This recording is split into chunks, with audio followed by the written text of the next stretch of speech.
You know, I did say last time that I was gonna do a game stream,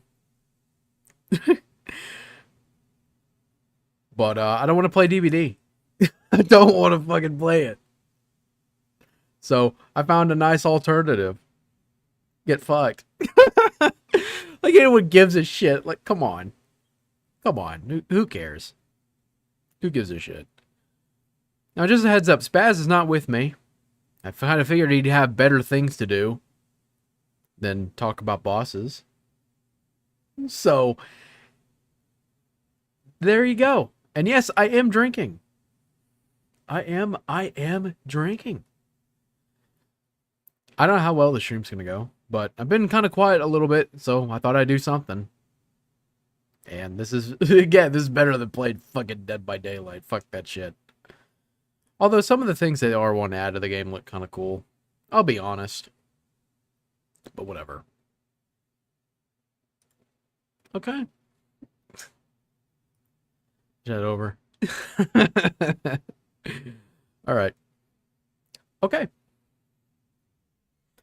So, what am I doing? Well, I decided to do a bit of a final boss tier list. I'm going over any game that I've beaten, preferably on the hardest difficulty, and just talking about bosses. This means I can bring up games that are popular, ones that people recognize, or obscure bullshit you probably never heard of. I want to rank them, because it's fun. Get yourself some cold treats after the stream. Help wash down the alcohol. Thank you, Eva. Well, we passed the stream goal. Now, I just want to preface this by saying that usually when I do streams like this, or just any stream, I'm going to extend the duration for another hour. Not this stream. And I'll explain why, because I'm running on little sleep, too. I slept like 30, not even 30 minutes. Okay, maybe about that distance. I had to wake up because my dad wanted to play Dota.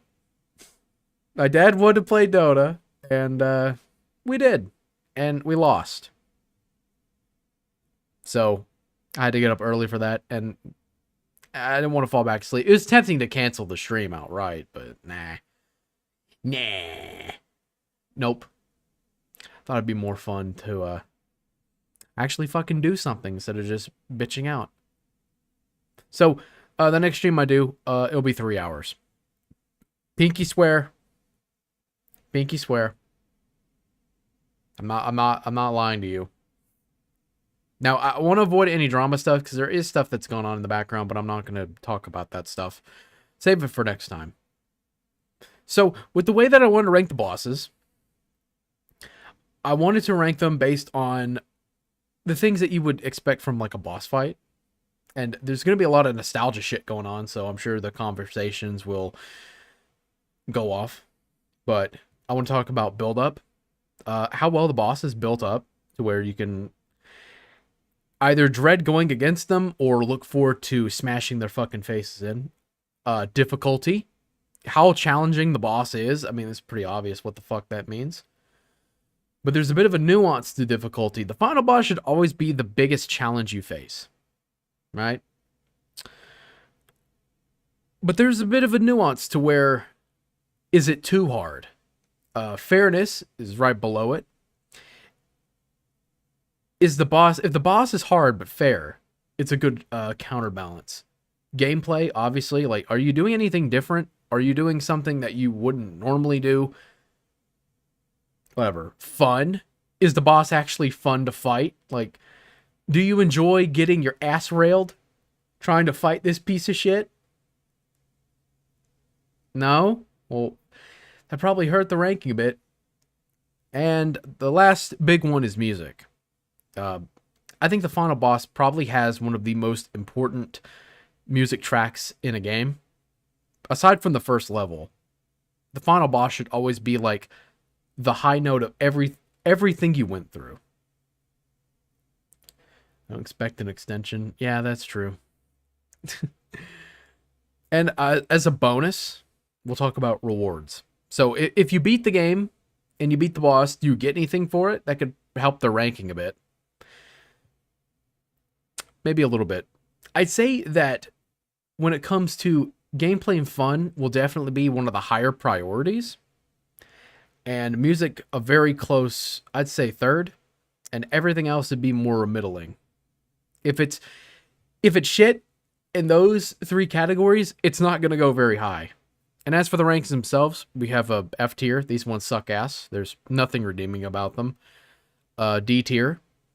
There's at least something you can find that you can enjoy. C tier, pretty average, kind of so-so. B, decent, good. A tier, very good. S tier, near perfect. And then S plus tier for there is absolutely no flaws with the fight. Everything is awesome. And as for the one at the very bottom, cutting room floor, it's just to know which boss we're talking about at that moment. So don't expect competency. Also, I have little side rankings on the side here. I'm probably not going to use them. I don't know why the hell I jumped through, but for different ranks, some bosses I'm not going to use them on because they can be explained pretty fast. And I don't think they really need to go in-depth analysis on like a boss you probably never even heard of. I do have some clips pulled up for some of them. And we're probably not going to get through all of them because, look, there's a shitload. There's over 200 here. And they're all from a bunch of different games. So, yeah, it's going to be quite a mess. But hey, that's the fun of streaming. And especially doing it while you're drunk. So, you know, there you go. So we'll start with an easy one. We'll start with some relatively easy ones. We'll talk about Gruntilda first from Banjo-Kazooie. Grunty is always one of my favorite bosses to go against. Anytime I replay Banjo-Kazooie, I always look forward to kicking her ass. Most of her set and all the things that go along with her fight, they all mesh really well. It's mostly shit that you've been doing throughout the entire game. It's kind of like a big quiz, which is kind of what the bosses should be, testing your reflexes and your problem solving. If you're a good gamer, an elite pro gamer, then you'll probably have a pretty good time kicking her ass. Pretty fun.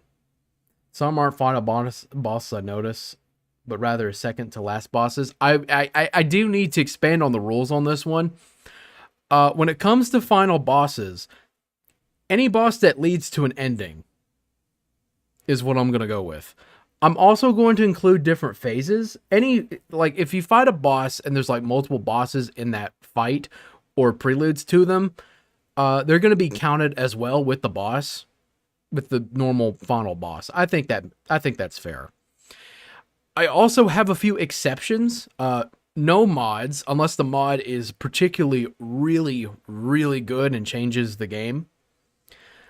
I want to avoid bosses that are human controlled, because those would rank F tier all the way. Because if you played Left 4 Dead 2 and you've played against a new player who's playing the tank for the first time, it's pants shittingly easy and you're going to win. But if you're playing against someone who's been sweating their ass off for almost 20 fucking years, close, probably more like 15, yeah, that shit is not fun. That is misery in a half shell, bruh. That is awful. Awful display. But yeah. And some of them, if they can lead, if they kind of can branch into something else, Or it's kind of like, you kind of pick your route. I decided to include them as final bosses too. So I hope that makes sense. Anyway, back to Grunty. So you shoot the shit at her with eggs, or you can peck the hell out of her. You get into not the Wonder Wing. You do have to use it to dodge her undodgeable attack. There's plenty. She's a very fair fight.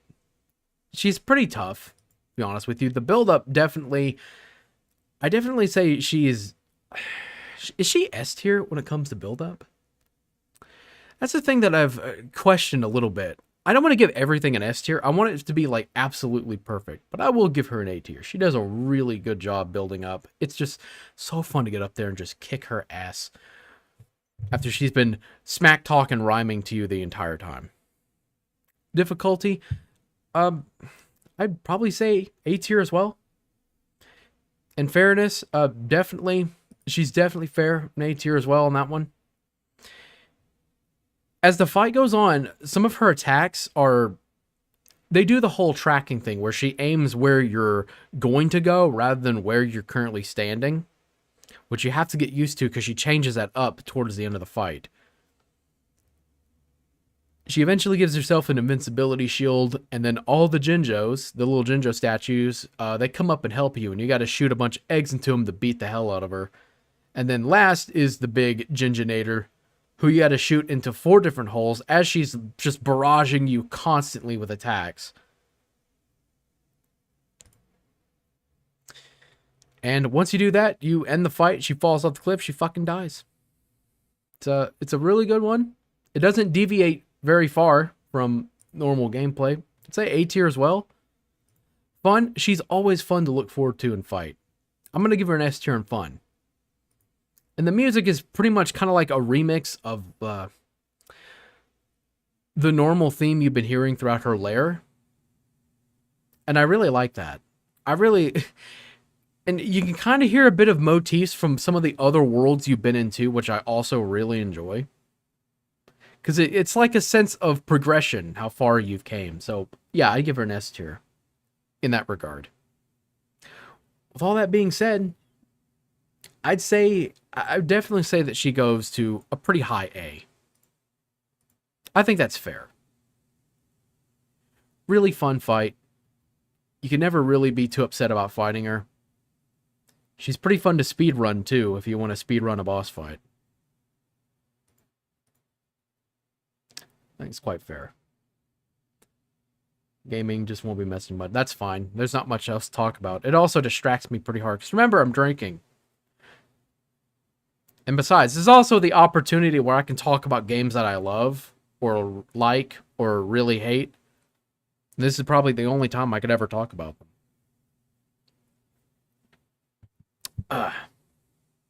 Okay.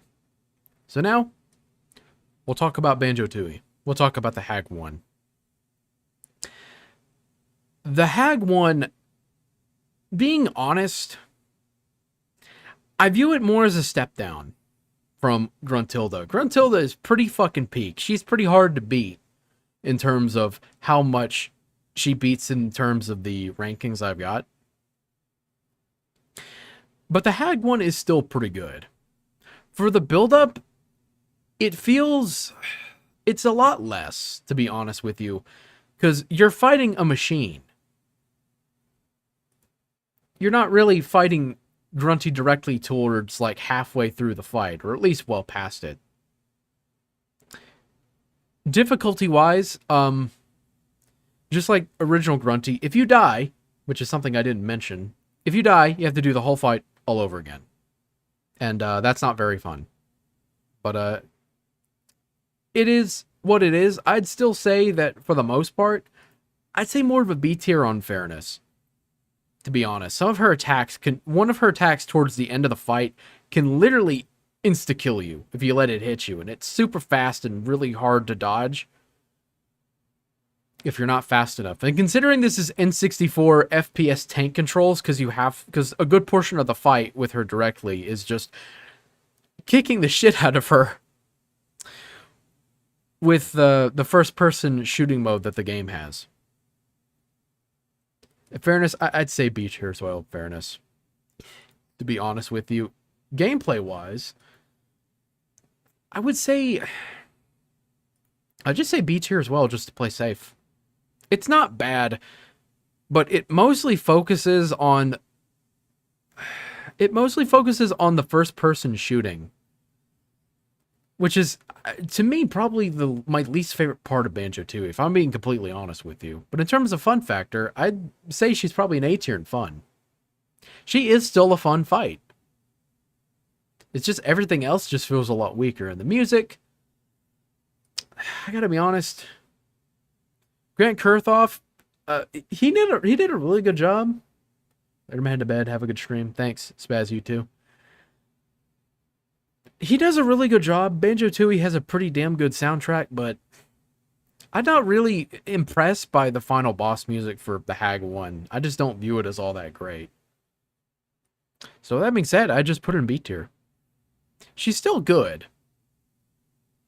She's still pretty good. Okay. So let's move on forward.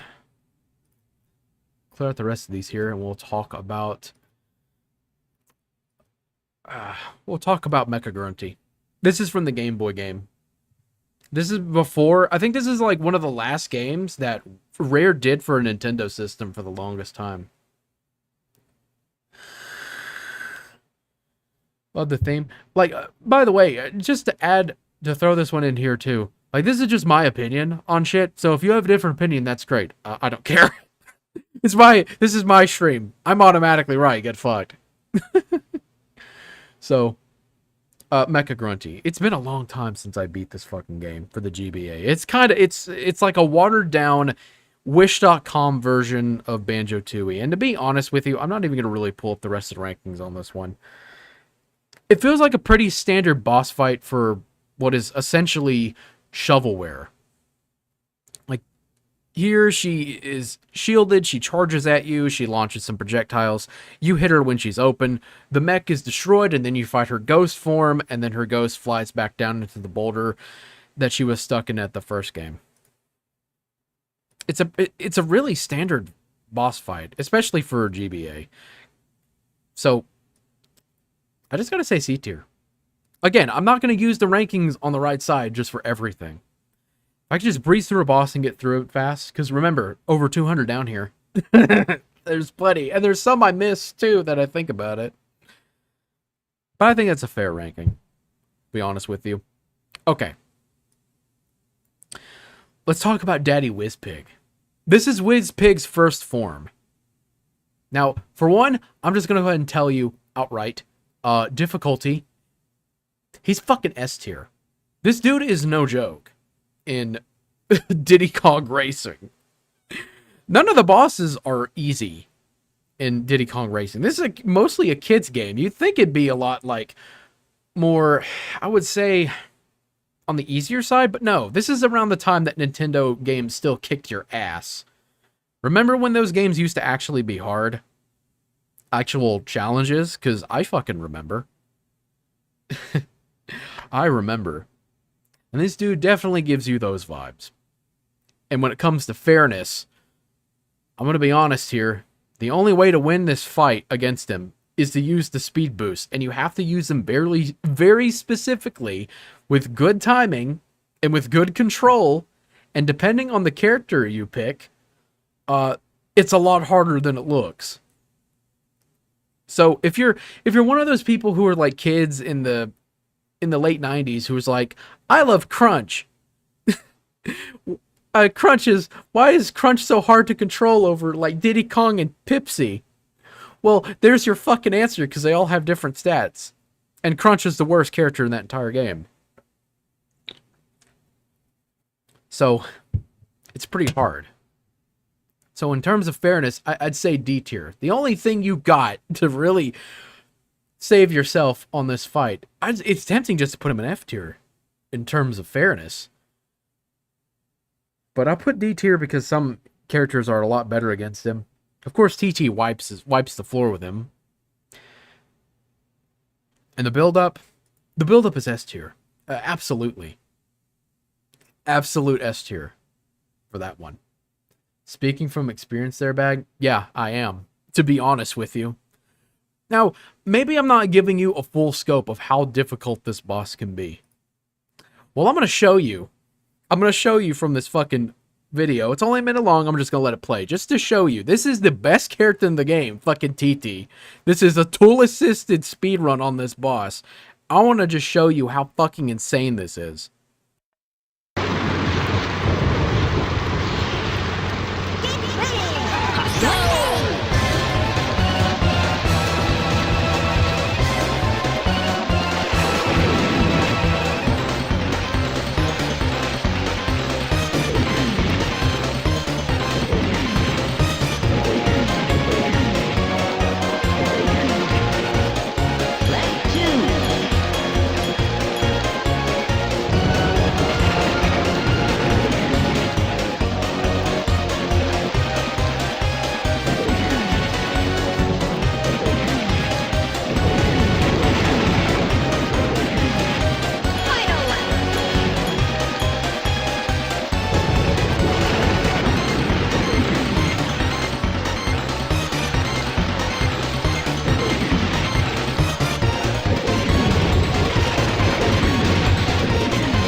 Yeah, the music is definitely an A tier. I don't know about I think I might. You know what? Fuck it. I'll put an S tier. I'll do that. Okay. Now, I understand what you're probably thinking. Okay, well, TT wiped his ass, right? Just destroyed him. That's what you're thinking. Tool assisted. This is inhuman reaction times with the best character who has a 5 in like almost all stats. And you can barely lap Wizpig once. This fight is no joke. If you see other speed runs with TT that are tool assisted, you can almost double loop the normal racers throughout the normal regular game. This fight is no fucking joke. It's truly one of the absolute hardest bosses in the game. You put S in the or not music. Did I do that? Yeah. Well, you know what? Yeah, sure. Wise, I definitely say A tier when it comes to that one. Let me move this over. Music, you have to keep in mind I'm also going through I'm going through OBS's thing, so it's kind of hard. Also drunk, just remember. Here when it comes to stats. So when it comes down to it, this is a really, really tough fight. It's absolutely worth it. Being able to kick his ass as a kid. And keep in mind, you don't have TT unlocked until you're like 100% the game. You don't have Drumstick unlocked, who's the second best racer, unlocked until after you beat this guy. So, with all that being said, and since you have to beat him in order to get the true ending anyway, and you get Drumstick, and you get closer to TT. To me, I have to put him as double S tier. Actually, you know what? Should I? He has gameplays in A because you're still just racing in a cart. And you're still just using the boost. There's no power-ups to help you. It's just the speed boosts and your character's stats and how good you are with all the mechanics you have in the game, and some of them you don't know. For example, you can actually get more speed if you rapidly press the accelerate button and drift, which is how they get these blinding speeds, which is really cool. Most kids probably wouldn't figure that out. I'm sure there are plenty of adults who wouldn't figure that out, but I'd say it definitely brings them to S tier. Absolute unit. Pretty fun. Very fun. Absolutely worth fighting this guy. Hardest boss in video game history for a reason, man. Fun should be S, but that's just me. I think well, he is a fun to race. He is a real challenge. I'm one of these people who understands, like, when it comes to failure, like, you always get closer and closer to winning. You start to realize the weakness. Wizpig doesn't really have a weakness, but once you figure out how to use that stuff against him and you get closer and closer, it's like, damn, I'm doing a lot better than the first time. And I really like that in some games. So, but he's not S plus tier, because at the end of the day, like, it's not too far off from what you do normally in racing. Diddy Kong Racing. Now, Wizpig strikes back. We'll talk about him next. It's Wizpig again, but he's not nearly as hard. And his build-up is, I'd say B tier, to be honest with you. I mean, it's Wizpig again, and considering just how much easier he is, he's not a pushover, but in comparison to his absolute Giga Chad unit over here, he looks kind of bitch made. I'd say difficulty is probably more B tier. He's still pretty tough. Now, the main thing is that you're fighting him in the plane. And when you're racing him in the plane, you're a lot faster than you are in the car, especially if you know how to abuse the barrel rolls, and you have power-ups too. You don't have any speed things that you fly through and then you pick up a bunch of speed, like the accelerators on the ground for his first form. You don't really need them. Now, there are projectiles that can stop and slow you down, but they're pretty telegraphed and they're much easier to dodge. So, in terms of gameplay, I just say B tier. Like, it feels like you're fighting a slightly harder version of Smokey the Dragon beforehand. This is a B tier. I'd say B tier. And music, since it is a reuse of his normal theme, but it's still good, I'd say S tier for music. Fun factor, I mean, he's still pretty fun to fight. Here to race. I mean, it's Smokey the Dragon with extra bells and whistles. So, I think it's pretty fair. So, to me, I'd say B tier is where he goes. I think that's pretty fair. Not a bad one, but in comparison to his first race, it's like, yep. Yeah, I can definitely see why it would be a little bit disappointing to face Wizpig again. Did you know that Bumper's actually a criminal? One of the fucking Badger you race as, he's actually a criminal. It's probably the first time you actually get to hear Banjo actually speak and you can understand what the hell he's saying. And this is before Conker was an alcoholic squirrel. Oh, how things change. Okay. Let's move on. Let's talk about a game that's a little more mature. Let's talk about Gary from Bully. Oh, boy. Gary. You know, there's a bunch of different versions of Gary, because they fucking re-released Bully like 3 times. You had the original version, you had Scholarship Edition, you had Anniversary Edition on your phones. When I'm talking about him, I'm going to talk about Anniversary Edition, because that's actually the best version of him that exists. To be quite honest with you. Because he's a lot more aggressive, because one of Gary's biggest flaws is that, and I think it's really a problem with a lot of the bosses in Bully in general, is that the final boss is probably one of the easier bosses. And that really sucks. In terms of difficulty, I'd say C tier. Fairness, he's too fair. I'd say A tier when it comes to fairness. He's a boss that doesn't really have any challenges. His attacks deal good damage, but it's just it's just really middling, because it's like, it's not much different from it's like fighting a weaker version of Russell, who is probably the hardest fight in the game, and he's literally like the first main boss you fight. at the end of chapter 1.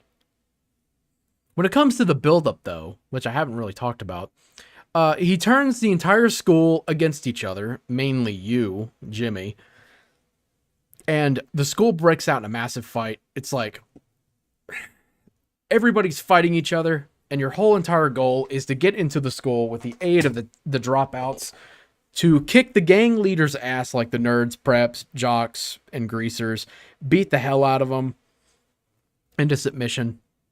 And then you go up and you scale the school to go confront this fucking asshole.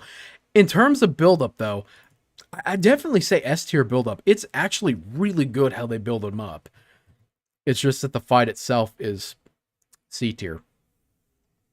He's not a complete pushover. Again, his attacks deal good damage, but he just kind of stands there. Actually, you know what? I mean, you get to wail the hell out of him, and that's pretty fun, I guess, but I'd say C tier when it comes to fun. Very middling. And his boss theme is actually pretty good. It captures this whole, like, this asshole's been running away, he's been causing an immense amount of trouble, and finally, after all this time, all this frustration, all this just fucking with you from the sidelines at every turn, finally you get to just wail the hell out of him. He kind of gets to fight you. Sean Lee kills it with the soundtrack for Bully. I think it's pretty good. In terms of endgame rewards, you unlock Endless Summer, which is where you can just do all the shit you missed, and that's about it. So, I mean, he's just not that great. He's really a letdown. I'd definitely say C tier, to be quite honest with you. Even whenever they, like, gave him more health and, you know, made him a little bit more aggressive, it still just doesn't change it. It's still Gary, man. Ugh. We're never getting Bully 2, by the way. You know, originally, I think I heard somewhere that the final boss for Bully was originally supposed to be the principal. He was supposed to be, like, the big bad of the whole thing. But that didn't happen. That did not happen. That's a shame. But it is what it is, I guess. It'd be weird to, like, beat the shit out of adults. Okay. We'll talk about Stubbs the Zombie a little bit. An even more mature game. Now, fun fact, when I was going through all the folders, I had all the screenshots of the bosses that I wanted to use as representation. And I actually kept Andrew Mundy with the Halo bosses that are down here. Because Stubbs is made by former Bungie employees.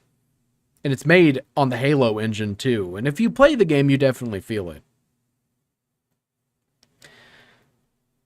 I don't think I really need to talk about the rankings on this one, because when it comes to the level, you kind of fight your way up to the main center of where he's holed out. He's holed out into, like, the what do you call it? The Capitol building? Or whatever. The build-up to him is just kind of middling, to be honest with you. I'm not going to bother with the rankings on this one, because I can talk about this one real fast. You go up there, you fight his bodyguards, who are all just... They're all barbershop quartets who sing, which is really funny. And they're super fucking tanky. They fight you with ray guns. They have jetpacks. They don't mess around. They're no joke. You wipe out all of them, or most of them, and then you get to him. You kill his mom, which is actually your spouse, because Stubbs loved Andrew Monday's mom before he died. The big reveal. Spoilers for a game that came out in, like, 2005. Over 20 fucking years ago that we'll never get a sequel to. But he fights you through shields. He fires, like, a whole bunch of shots at you through these energy shields. The only way to destroy them and get to him is to destroy them with your zombie powers. The rolling head that explodes, your gut grenade. Those are the only ways to get through and end the fight. Once you break his second barrier of shields, the fight ends. That's it. Stubbs, Stubbs and Maggie, which is his mom's name, they spare his son, and then they fuck off in a boat and ride off, and then Andrew is left to die in a nuclear explosion, along with the rest of the city.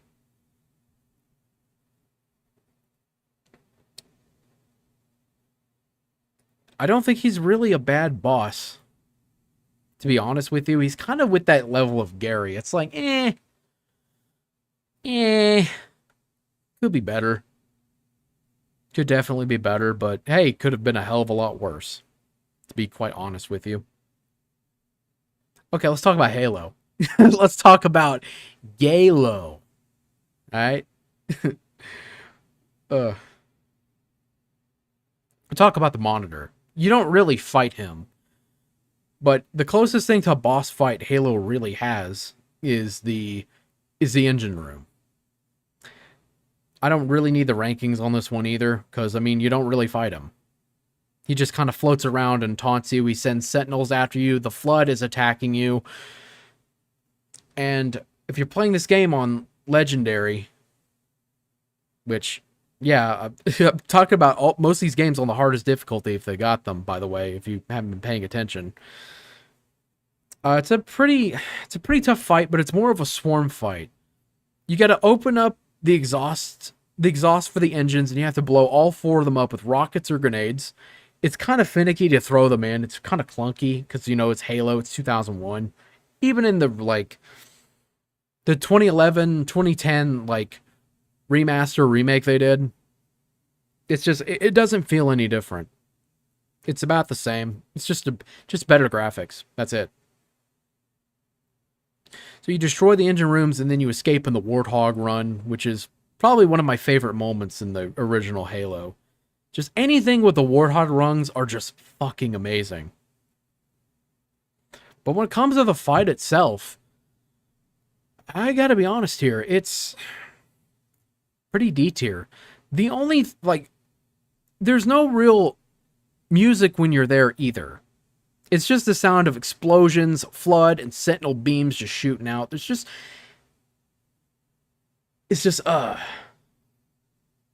they're my feelings. I'm a real boy. Yeah, I know that hurts his feelings, but I don't care. I'm being completely honest here. It's very weak. I hate sitting here saying bad shit about Halo, especially the trilogy, because I love the trilogy. Maybe Halo 2 a little bit less, to be honest with you. But I don't know. I was tempted to put him a little bit higher because the Warthog run is great, but it's not really part of the boss itself. It's barely even a boss anyway. It's a pain in the ass to run out of grenades too. That really doesn't help. Or rockets. Ugh. There's a reason why you never get rid of the shotgun at all. That's a shame. Alright. Let's talk about Tartarus. He's the brute chieftain of the brutes. And he is insanely devoted to the Covenant. Specifically the Prophets, who are all complete pieces of shit. The Arbiter realizes the truth about the rings. Holy shit, they're a weapon. And yeah, this isn't worth it. This is just a doomsday cult. This is what we are. And also the Prophets try to kill all the elites. A pure genocide on all the elites. Which I didn't mention about the Monitor. Which I'll just mention that real fast. The whole reason you fight the Monitor is because he tries to get Chief to activate the rings. The rings don't kill the Flood. It kills their food source. It's all sentient life. In a bajillion mile fucking radii of the ring itself. Total fucking annihilation. And even though the Flood is insanely evil and does not deserve to be here, that extreme is not fucking worth it. which is why the monitor fights you and turns on you.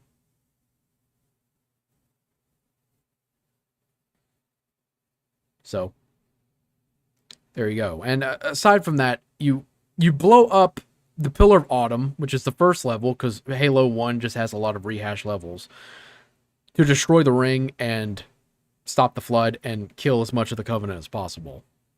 So I just want to throw that out there. So with Tartarus, I'm not going to use the rankings on this one either, because I can talk about him pretty quick. You have to wait for Sergeant Johnson to shoot him a few times, drop his shields, and then you just let him have it. And just keep doing that till the fight ends. It's pretty underwhelming. The build-up to the fight is good, to be honest with you. But he one-shot kills you on legendary difficulty. I'm not factoring this in for the Halo games with all skulls on. That is fucking insane. I'm not doing that. I'm just talking about legendary only. It kind of makes the fight just drag on pretty long. In terms of rank, how would I think? There's no music for the fight either, which really doesn't help. So I can't really think. I want to be generous and put him in C tier because you actually fight him, but he's just not that fun to fight. There's just not much to him. I'm gonna put him in D tier. I gotta be honest with you. There's a reason why Halo games don't do bosses, and they don't do bosses very good anyway. I might hurt some fucking feelings with that one, but it's just true. What a shame. Did you know that Bungie actually thought of Halo 2 as one of their weakest games? Like getting through, like honestly, the hardest part about this boss fight is actually just getting to the end of it. Drinks more alcohol. You're damn right. You see the fucking title, right? We're gonna drink, we're gonna get drunk, man. And talk about fucking bosses. The hardest part is just getting through all the goddamn jackal snipers. That's the worst part of that fucking game. You turn the corner for like 2 fucking seconds, you just die in one shot. You see Cheap's fucking ragdoll just fly back like he slipped on a banana peel sideways. That shit ain't fun. Especially if you don't know how the checkpoints work in that game. In any of the Halo games. Same thing goes for Stubbs as well. Alright. Alright. Let's talk about the monitor. Oh boy. The monitor. It's 343 again. This time you do fight him. Is he fun this time? Does he redeem himself? No. No. Oh my god. It was inevitable that he would fight you. Whatever. I've heard that Halo 2 is the weakest entry in the trilogy. It's not because it's the weakest. It's the one Bungie's the most ashamed of. Because it was rushed. You can kind of feel it. Especially when you compare it to Halo 3. I think it's a shame. Quite a shame. Anyway, Halo 3's monitor. This fight is a joke. You literally move like 2 steps away and then he can't hit you. There's no music for the fight either. He kills Sergeant Johnson, who barely manages to save you. You take a Spartan laser and you blast this asshole to hell. So that's it. It's a pathetically fucking easy boss. Again, this is why Halo games don't do bosses. Because they just suck, man. They're just awful. It's not fun to fight. There's no difficulty. Fairness, it's too fair. You just move to the left or right inches and he doesn't hit you. Yeah, he can kill you. But how much do you suck? The buildup doesn't...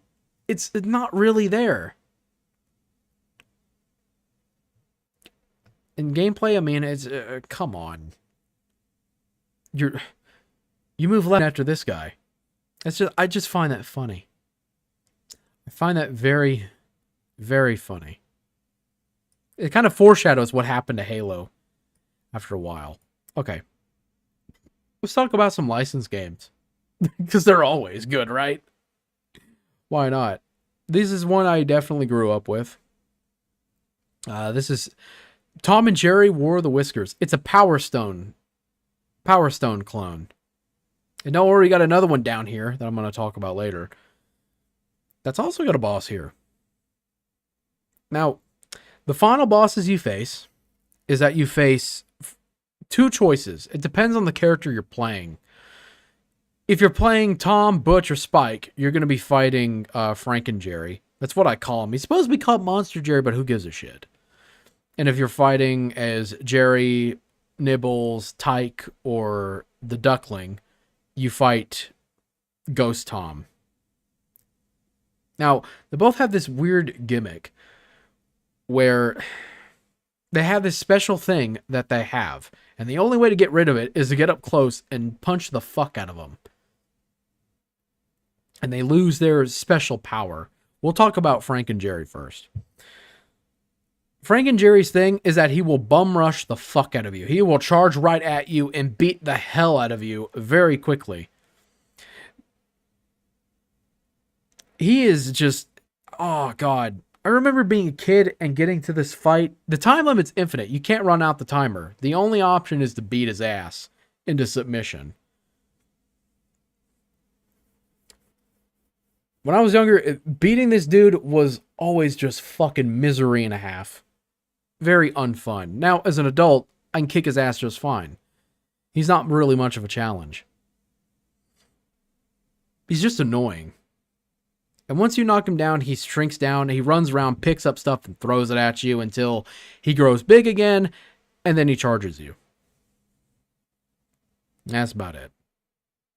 There's really not much else. It's just more like a palette swap. So I'll put him in D tier. Now for Ghost Tom, he's invisible. If you're playing this game on an emulator, you won't see it. You won't actually see that he's invisible. Like if you're playing it on the Project 64, he just looks normal. But no, he is invisible. He is invisible. And what that means is that if you pick up an object like furniture or something, you try to throw it at him, it won't lock onto him because that's something that the game, does for you.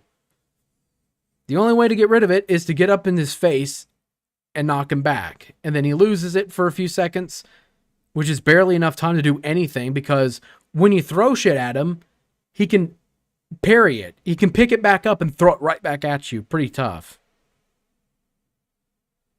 Just not very fun. Just a mind-numbing boss, to be honest with you. Not much else to say. Pretty weak. I'm going to talk about these two real fast because this is actually this is a remake too. This is War of the Whiskers. This is a remake of an N64 game that I just talked about. And they're about the same. Monster Jerry, he's a lot less hard, but he's just about the same level. Not very interesting to play against or fight. The only real thing you get as a reward is that you unlock him as a bonus character, and I mean that's fine, I guess. War of the Whiskers does expand the roster a lot more, so you have the lion from that one episode, you got the hawk from that one episode, and there's somebody else you have. I forget who the fuck it was. I cannot remember. I know they expanded the roster for like bigger, larger characters because it was originally just Tom, Butch, and Spike, which is good because we need more, man.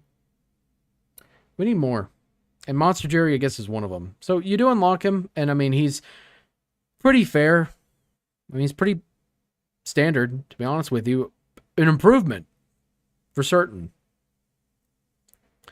Definitely an improvement. However, I have to talk about Robot Cat. Very creative names here, by the way. Monster Jerry, Robot Cat. I mean, at the very least, I came up with Ghost Tom and fucking Frank and Jerry.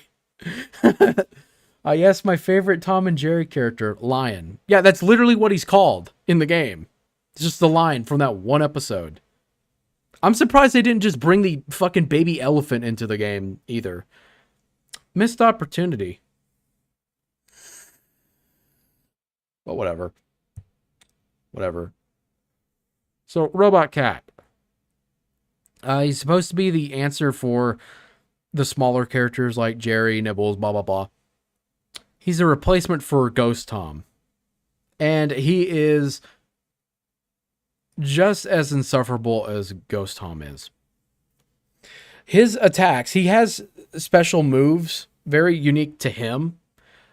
He can launch projectiles. He has a special that makes him spin around in a circle, and he's pretty much completely invulnerable, which just drags the fight on super long. So it's just a really annoying fight. And yes, if you're wondering about the design, because I know it's kind of hard to see, this is based off of the Chuck Jones, like, one where they're in space with the Robot Cat. That's the design they went with, which I find pretty interesting. And by the way, when it comes to build-up, there is no build-up for any of these, which also hurts their ranking as well. But you do unlock him as a bonus, but it's just, the fight is just so terrible. It just, and honestly, he's just not that fun to play as either. It's just not fun. Not fun at all. On the subject of Power Stone clones, let's talk about Billy and Mandy. You know, when I saw the trailer back in 06 or whenever this game came out, the only reason I got this game, should have had apple cheeks from the movie when the characters talk. That's a possibility, but that movie was terrible. That movie was ass. But I don't know. It's probably for licensing problems. That might be the case why they couldn't do that. There's always problems with games like licensed games like this. There's just licensing games, licensing problems. Really sucks. Really sucks to deal with. Anyway, Brain Eating Meteor. When I saw the trailer of this asshole in the fucking footage I saw, like all the way back, I think it was back when I played Ed, Edd n Eddy the Misadventures, which is also here too. This was the whole reason I got this game, and I'm glad I did, because it's actually a really good it's actually a really good game. It's a pretty decent little Power Stone clone, which is an underappreciated little party fighting game. I don't know if they make those games anymore either. But throughout the story mode, Grimm's mojo is stolen, and these mojo balls cause people to fight irrationally. And the whole entire game is about who the fuck opened the junk in my trunk, sort of thing. So out of nowhere, the fucking brain-eating meteor from Little Rock of Horrors just shows up, and you kick his ass. And when it comes to difficulty, it's probably F tier or D tier when it comes to difficulty, to be honest. I'm not pulling up the things for this one because I could talk about this one really fast. It's just not much going on. So the way that you fight him is that you got to pick up the grill or the ice cream cart and you throw it at him. You freeze him or you burn him. Then you go up close to him, and then you grab Scythe 2.0 or the window shooter. You shoot him, his eyeball falls down, you wail the hell out of it, and you just keep doing that until you do your finishing combo that ends the fight. Of course, when you beat him, like, you usually unlock like extra characters and costumes, which is great, I guess. That's nice, knock on wood. It's a very underwhelming fight. He can do heavy damage to you and he can kill you, but the only reason he kill you is if you are blind and stupid. Preferably both, because this is really not much of a challenge at all.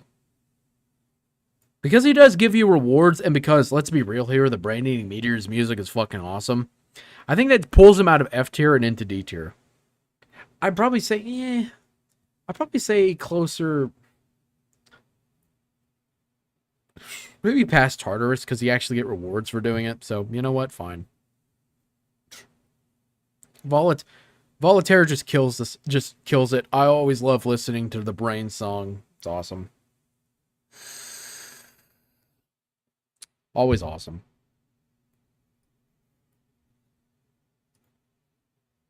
Is the thing not loading here? What the fuck's going on? Oh, there we go.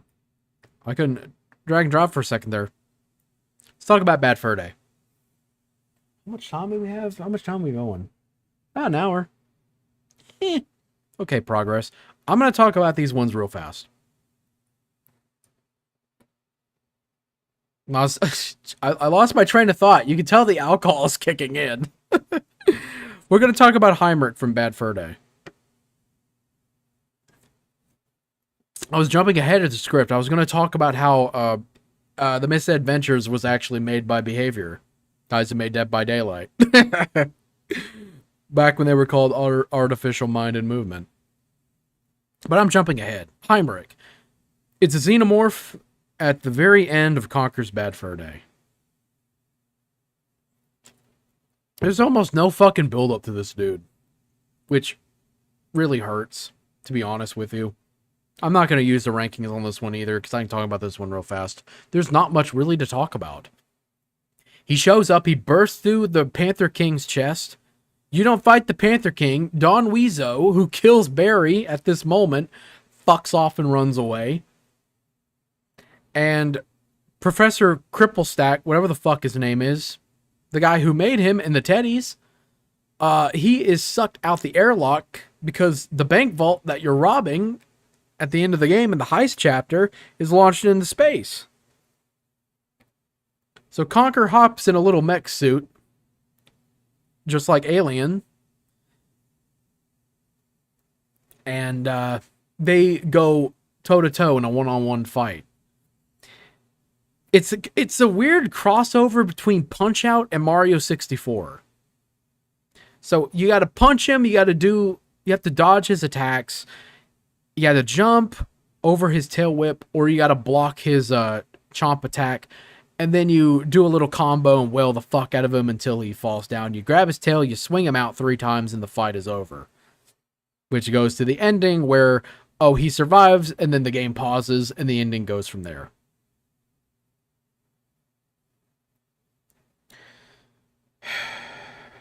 Look, I like Bad Fur Day, and this extends to Live and Reloaded as well. So, if you're wondering why Live and Reloaded's Heinrich's not here, they're both here. I'm talking about them both because they're both pretty much the same.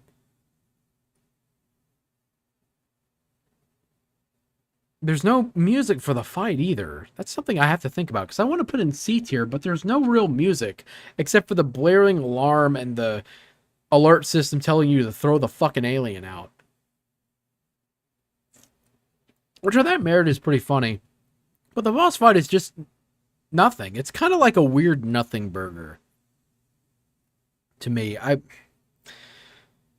oh god. I wanted more nicer things to say, but I really can't. Heinrich just kind of sucks.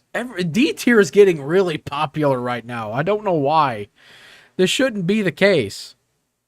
Okay, I'm going to throw him a bone. I'm going to say C tier. It's not the worst fight. It can be kind of fun to fight him, but it just feels underwhelming for a game as wild as Bad Fur Day.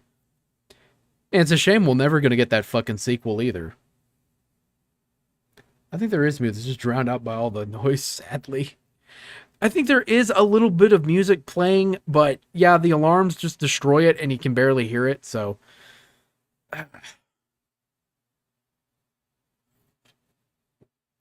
That's a shame. Okay. Let's talk about Behavior before they made Dead by Daylight, I guess. Edited the Misadventures. Now, I cut a little bit of leniency on this one because the real final boss of the game is the Canker Sisters, obviously. I break. Second. Cursed or not, what I'm doing. I know that feeling. Conker deserved better. I agree. We're never getting that sequel. Honestly, I think just ending the game with the boss fight with the experiment would be a lot better. If it was the experiment or even like Batula, which isn't really a boss fight. It's more of a boss feeding, like boss vor time or whatever. I'd probably bump it up to like B or A tier, to be honest with you. But I don't know. I don't know. What can you do? I don't know. I can't do the same thing like I did with Wizpig because it's just a different entity, different set, theme, all that stuff. It's just I can't do it. Cannot do it. So with the final boss with the Ed and Eddie the Misadventures, you fight the Canker Sisters. It's like level 6. It's a really short game. There's only like 8 levels, and if you go through the sandboxes, you unlock the special levels, which you can play in any order.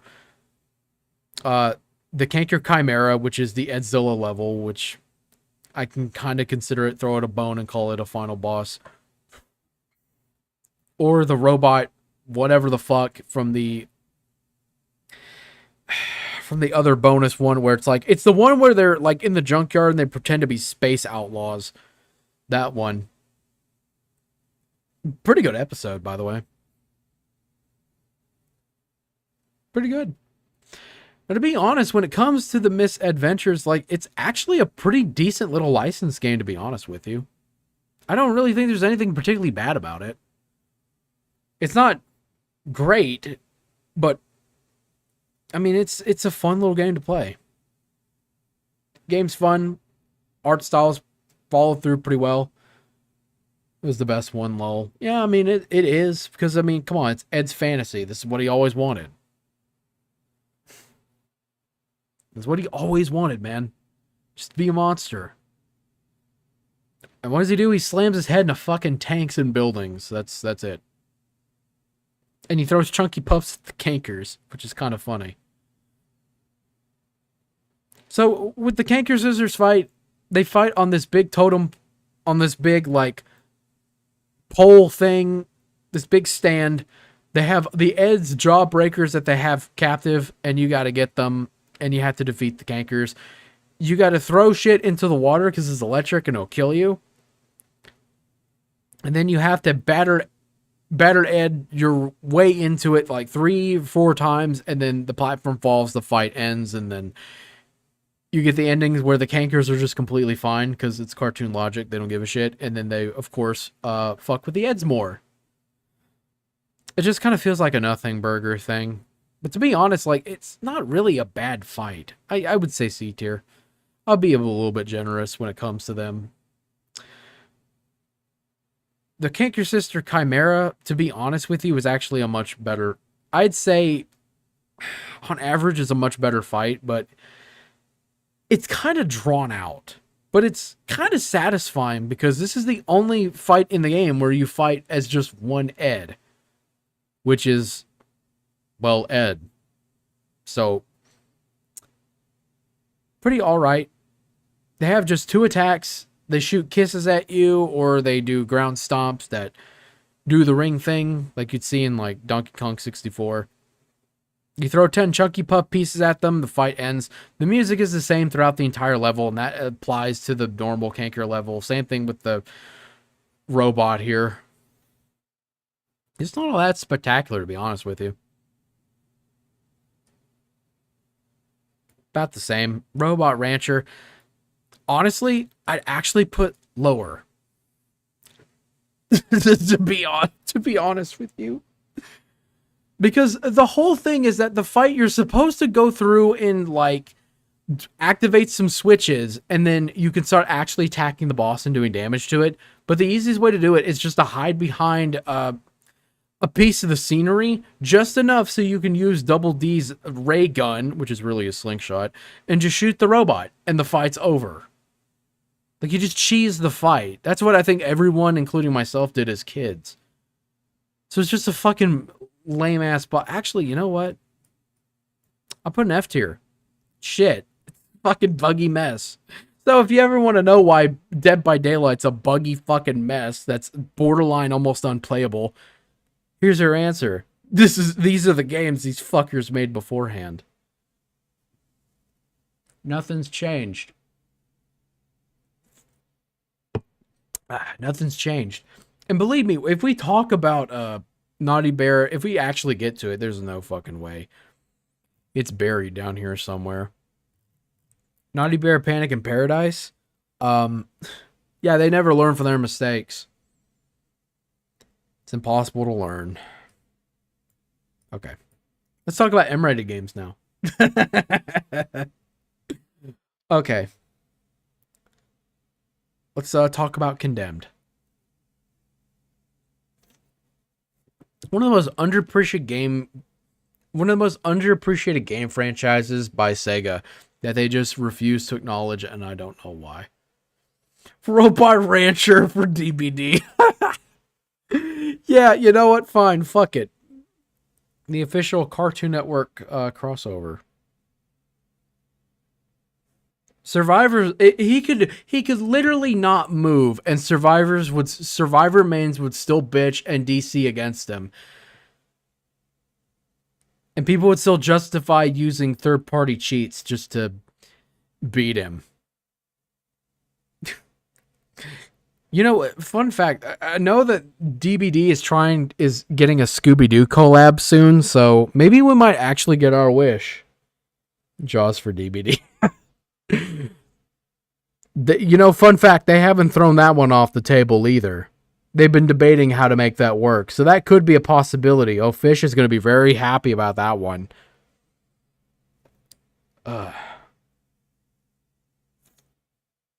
Anyway, I'm getting off topic.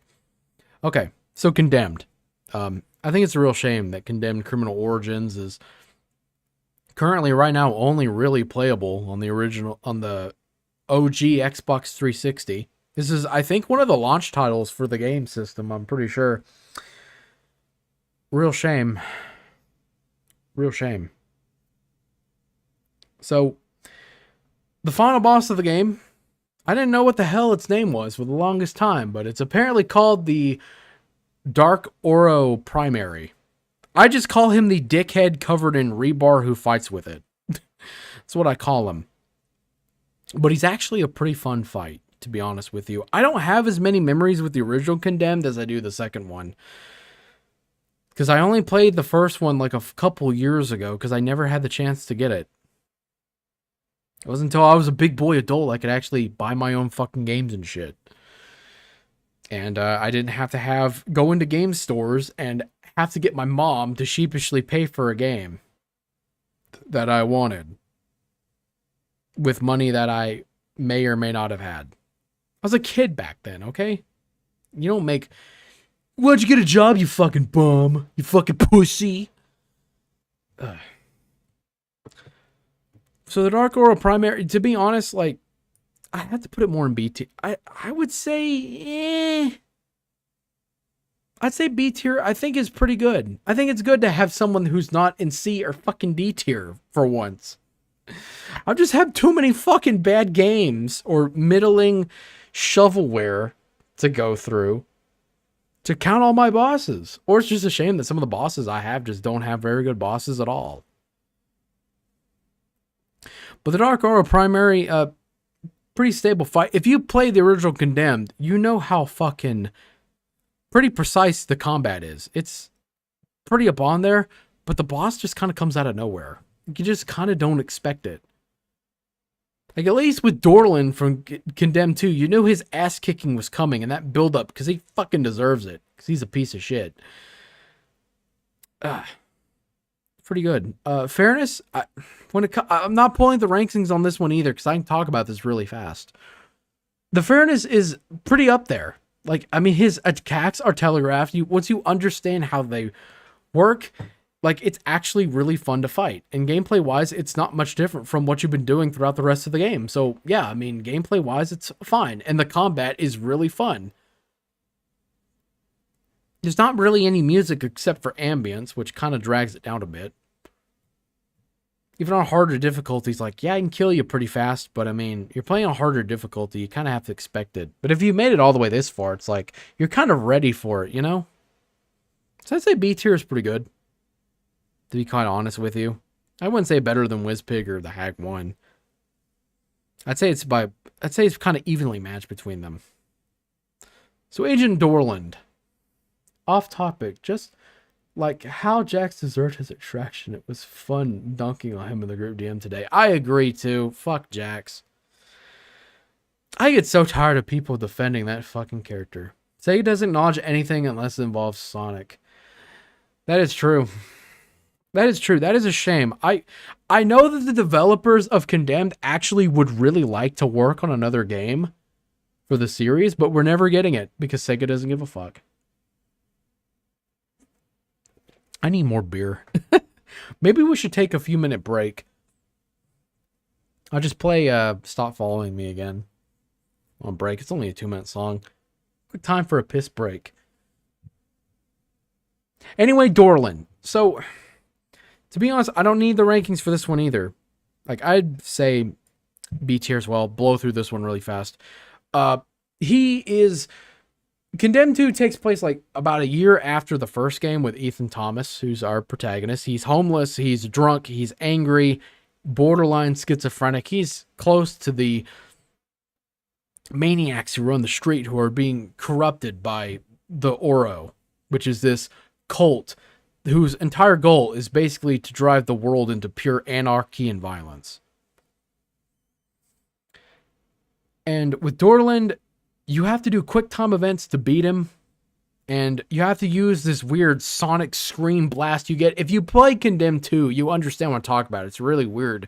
You get this sonic scream blast early on, like towards the later, like the last level or two before you go and finish off Dorland and the rest of the Oros who are stupid enough to get in your fucking way. If you see gameplay footage, you would understand what I'm talking about. You have to do quick time events. If you're not fast enough, he kills you. And you kick his ass. He absolutely deserves it. He's been a piece of shit the entire time. He's been framing you for shit. He's been trying to get your rest of your agent friends to turn on you. Rosa included, who's like one of the few people who's actually on your side. The first and second game. So, it's an alright fight, to be honest with you. It's an alright fight. Okay.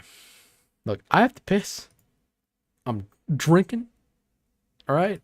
And the alcohol's kicking in, so I'm gonna play some music and we're gonna take a pee break. Alright? And we're gonna jump back and talk about some more bosses. As many of them as I can get to. we'll be back in a few.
There we go. Nice piss break. By the way, if you want to know about the music, it's from Scorchscape, which is a little indie animation, which is really good. Uh, Give it a watch. It's pretty short. It's also kind of funny. Jax is still better than Solus. At least Shin is also isn't a sexual predator. Yeah, acknowledge that too. I hated that finale. I'll probably talk more about that on the next stream, to be honest with you, because I want to talk about the leaks. I want to talk about it. Okay. All right. Let's talk about Cortex. Let me show my desktop audio's off. There we go. We'll just blow through some of these ones. Most of these ones are pretty short, to be honest with you. So we're going to talk about Cortex from the first Crash Bandicoot. This, and by the way, this extends to the Insane Trilogy remake. They're about the same. Crash 4 is not here. Just a heads up, I've not beaten that game. Crash is just one of those games I have to be in the mood for to actually play, to be honest with you. But we'll talk about the original, the first fight. When it comes, I have to say B tier, just on principle on this one. His attacks, once you understand how his attacks work, the green ones you hit back at him, the purple ones you have to dodge because they go straight at you. The blue ones kind of do a little pattern. It's pretty meddling. But I mean, it's the first fight in a game series that is notoriously been neglected and apparently supposed to get another game, so that's yay. I wonder if I'll actually fucking play it and beat it. Actually talk about it. I have to beat Crash 4 first. But the fight is fun. I mean, it's a fun little fight. Most of the Crash bosses are kind of meddling, but this is probably the best of all of them, to be honest with you. At least the original trilogy. I don't want to shit on Crash Bandicoot too hard, but I think when it comes to early Crash games, a lot of these games, the boss fights are sort of secondary. So they're kind of like an afterthought. But I mean, he's still fun. He's still a fun little fight to play against. However, let's talk about... I'm just going to drop him in F tier. This is supposed to be Cortex from Crash Cortex Strikes Back. All the other bosses you fight before him are way better. You chase him through a tunnel. If he gets to the end of the tunnel, you lose. And the whole entire premise is that he wants to get you to collect all the crystals so he can power up his ray thingy to take over the world. So you chase him. He doesn't really attack you. There's just some level hazards. It's more of a chase level. Like, you know how you got boulders and polar bears chasing you and Triceratops in the third game? Well, now it's your turn to chase this asshole. Hit him 3 times, he loses. So, that's it. Not much else. It's a really fucking shit fight. It's just so awful. I hate doing this to a Crash Bandicoot game, but I gotta be real with you here. Shit. Now, let's talk about Warped. Crash 3.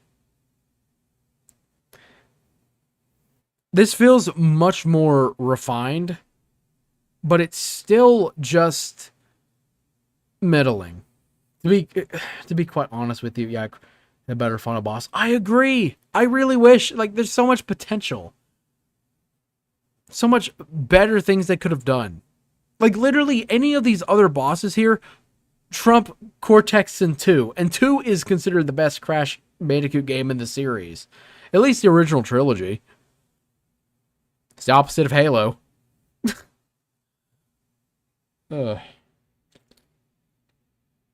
But Warp's final boss...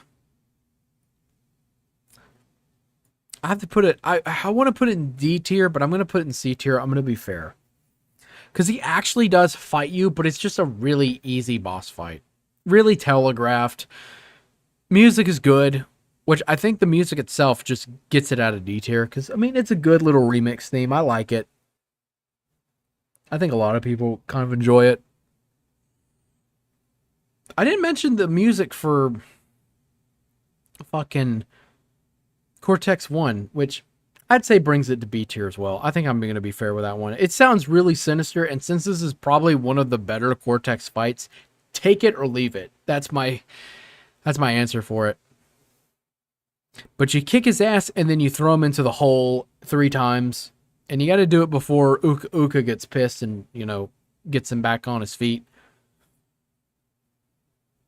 It's an alright fight, but it just leaves much to be desired, to be quite honest with you. Okay, let's talk about Warped. Warped is between Crunch Bandicoot, which is basically Knuckles the Echidna, because, of course, you got to have a Knuckles. In every game with a platforming mascot, you got to have Knuckles. He jumps on switches, and a bunch of things happen involving the elementals, who are like the... Oh, my God. You can tell the alcohol is really kicking in now, huh? The elementals, you got fire, you got earth, you got water, plasma, I guess. I never really could understand what the last one was. I guess it doesn't really matter. It's kind of drawn out, to be fair, but it actually is a pretty fun fight. It's kind of like it's all the things coming back before. And I like that. I really like that. But you hit him 4 times and the fight is over.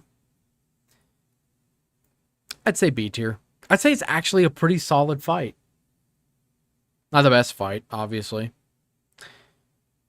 But he's okay. And if you don't have a Knuckles, you have to have a Shadow. I know later on, he's probably buried at the bottom here, but there's Boss Cass from Ty the Tasmanian Tiger. There is a Shadow in that game. You just made me think about that.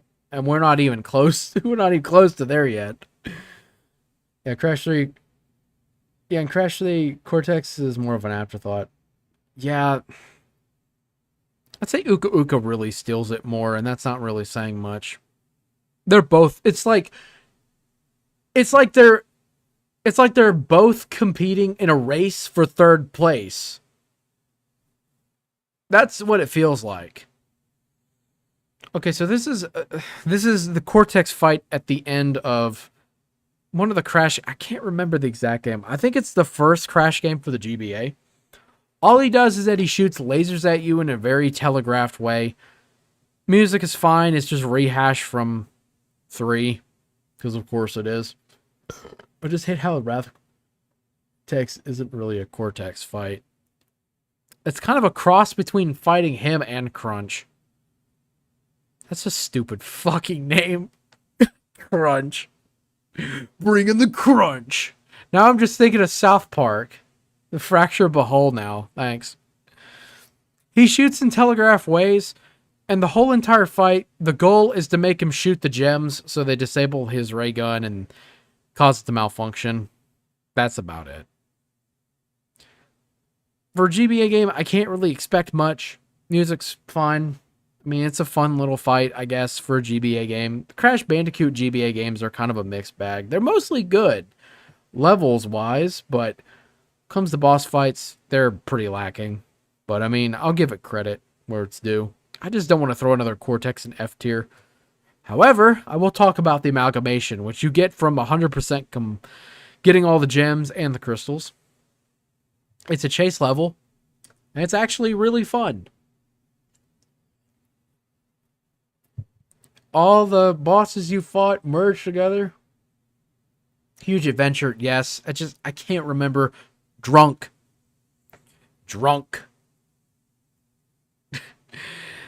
Actually, pretty good. It's a chase. You run from him, and that kind of ends the game. I put in B tier. I'll be generous as well. I think it's fine. For a GBA game, not bad. Really not bad. Now, we're going to step it up a notch. We're going to talk about Crash Mind Over Mutants. I never played Crash of the Titans, and I didn't really like Mind Over Mutants.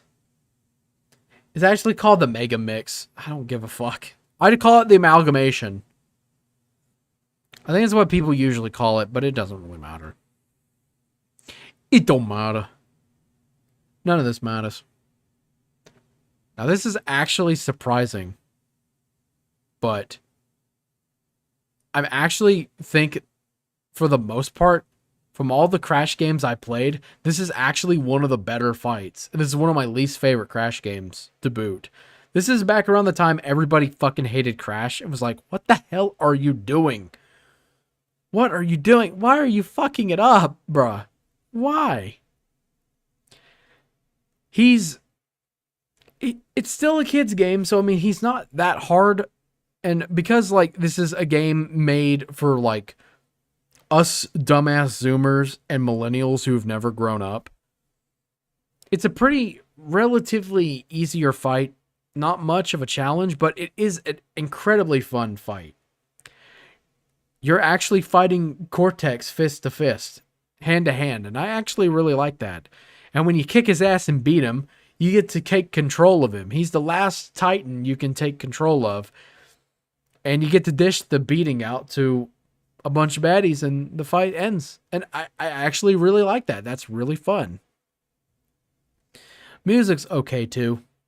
I remember hating this. One of the reasons why I hated this game was actually for the cutscenes, because they all had different art styles and they parodied a bunch of stuff. But now that I'm older and I look back, I'm like, you know what? This is actually really funny. It's actually relatively clever, I'd say. Even though the redesigns are terrible. For just the Crash series at this point. Oh my god. Tribal tattoos, like really? It just looks so shit. I'm really glad they went back to the old design. I'll be honest. Okay.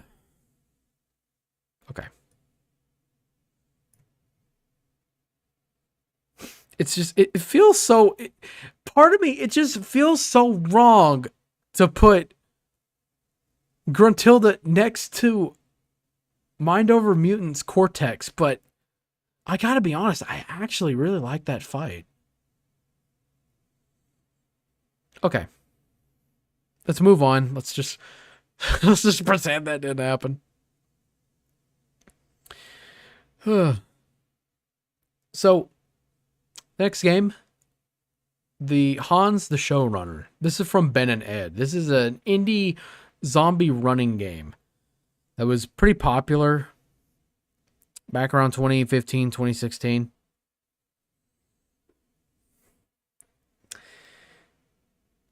So the thing about Hans here, because I had it pulled up, I'll just show you a clip of what it looks like.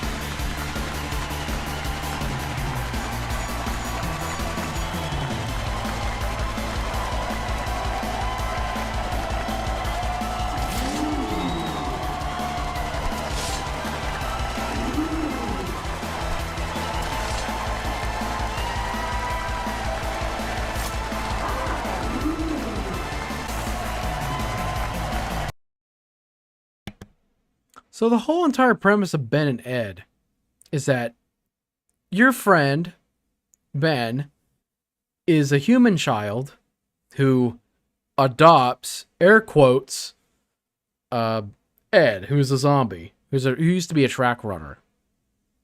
Han steals a kid and he puts Ed into all these crazy obstacle courses to get through in order to save Ben. And the track itself, pretty alright. Not that hard. Pretty meddling. Hans usually loses by default, so the challenge is kind of gone. Which I could just show you here, because why not?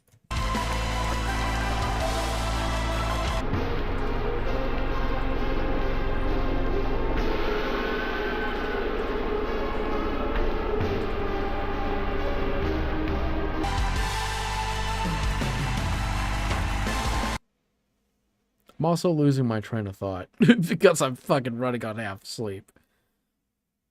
Ugh. It was a really bad idea to drink during the stream, but whatever. I had to make it a little more interesting, a little more talkative. And you know what? Because this game, like, who gives a shit?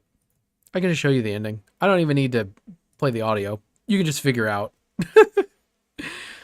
Press E to celebrate. What could that mean? I'm a zombie. This is a human kid. Take a guess.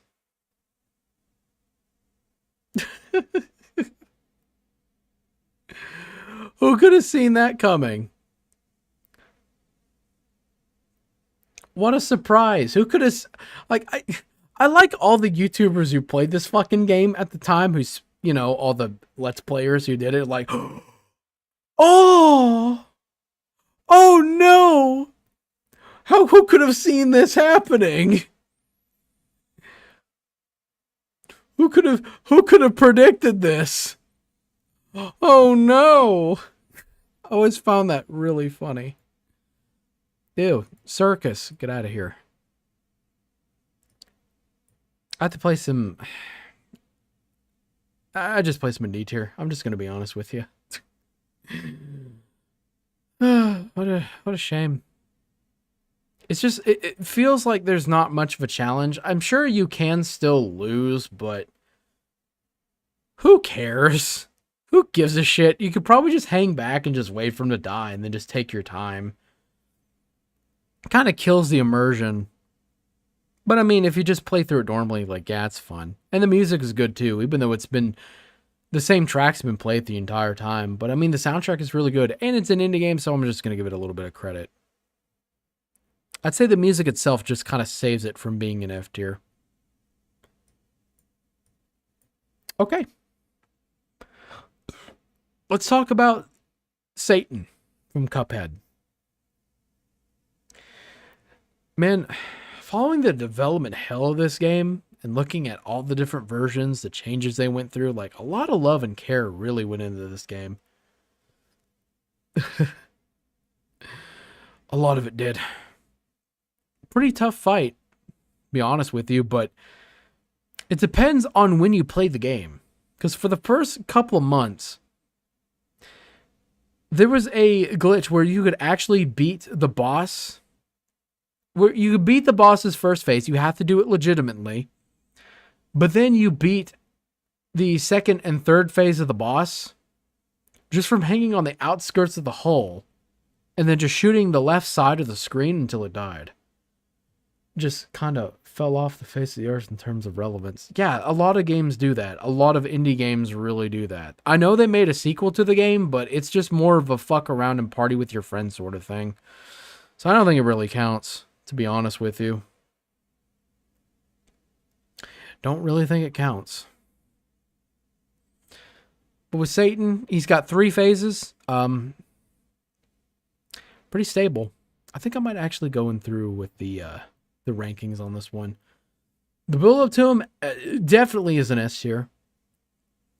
Definitely up there. You know he's going to be a threat. You know he's taunting you through the cutscenes, which at the time, I remember this game came out, they weren't animated. I know they changed that years down the line. I really like that. I think it was around the time the DLC update came. That's cool. Difficulty? If you go through with the original thing, with the bug, I would drop it, but because they patched it, and honestly, I don't think that's very fair to judge. I would say, yeah, pretty fucking hard. He definitely earns his keep as the final boss. I mean, Satan, for God's sake. When it comes to fairness, he's actually pretty fair. Like, you have to react to his attacks. You have to know how his moves throughout all of his phases. Once you understand them and how they work in their hitboxes, it's really fair. It feels like the hits you take really are your fault. Gameplay wise, I would say S tier as well. I'd say S tier is really solid when it comes to Satan. You're doing all the things you do normally. It's very fast paced, fun. Absolutely. Fun challenge, hard boss, fun challenge, really fair. And of course, the music S tier as well. Well, congratulations. It seems like Satan's going to be our first double S tier. He's a really good boss. I really enjoy fighting him. I like everything about him. Even when he starts breaking down and crying. Now, I gotta be honest, I'm actually surprised you all, like you remember Ben and Ed. I gotta be surprised. I really am.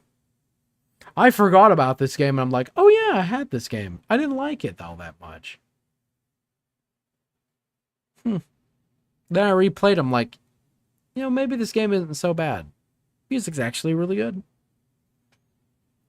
Okay, we got a few more minutes. We'll wrap up. I want to try to get through the Dead Rising bosses before... There's no way I'm going to get to the classic Sonic bosses. No way. And Shelf Saltbaker, I'm just going to go ahead and just put him at S tier, double S tier as well. I'm a little split. Music is good. He's got good phases. His attacks are probably a little more unfair. I'll be honest. I think they are a little bit more unfair. His buildup is... It just kind of happens. Like, the whole entire thing about the DLC is that Miss Chalice wants to be human again by eating the Wonder Tart. But the ending reminds me of here ending of Can Your Pet Lamel. Yeah. People, fucking Let's Players are stupid, man. Gotta be real with you. Gotta be fucking real with you. Chef Saltbaker, he is a very fun fight, but he is definitely, I'd say he's actually harder than Satan. In his fairness factor, some of his projectiles feel very RNG focused, which is kind of one of the things that people really didn't like about Cuphead originally. He's still an S tier. Here, I think most of the stuff for Satan apply to Chef Saltbaker. And also, he's given his own redemption arc, which I also really like.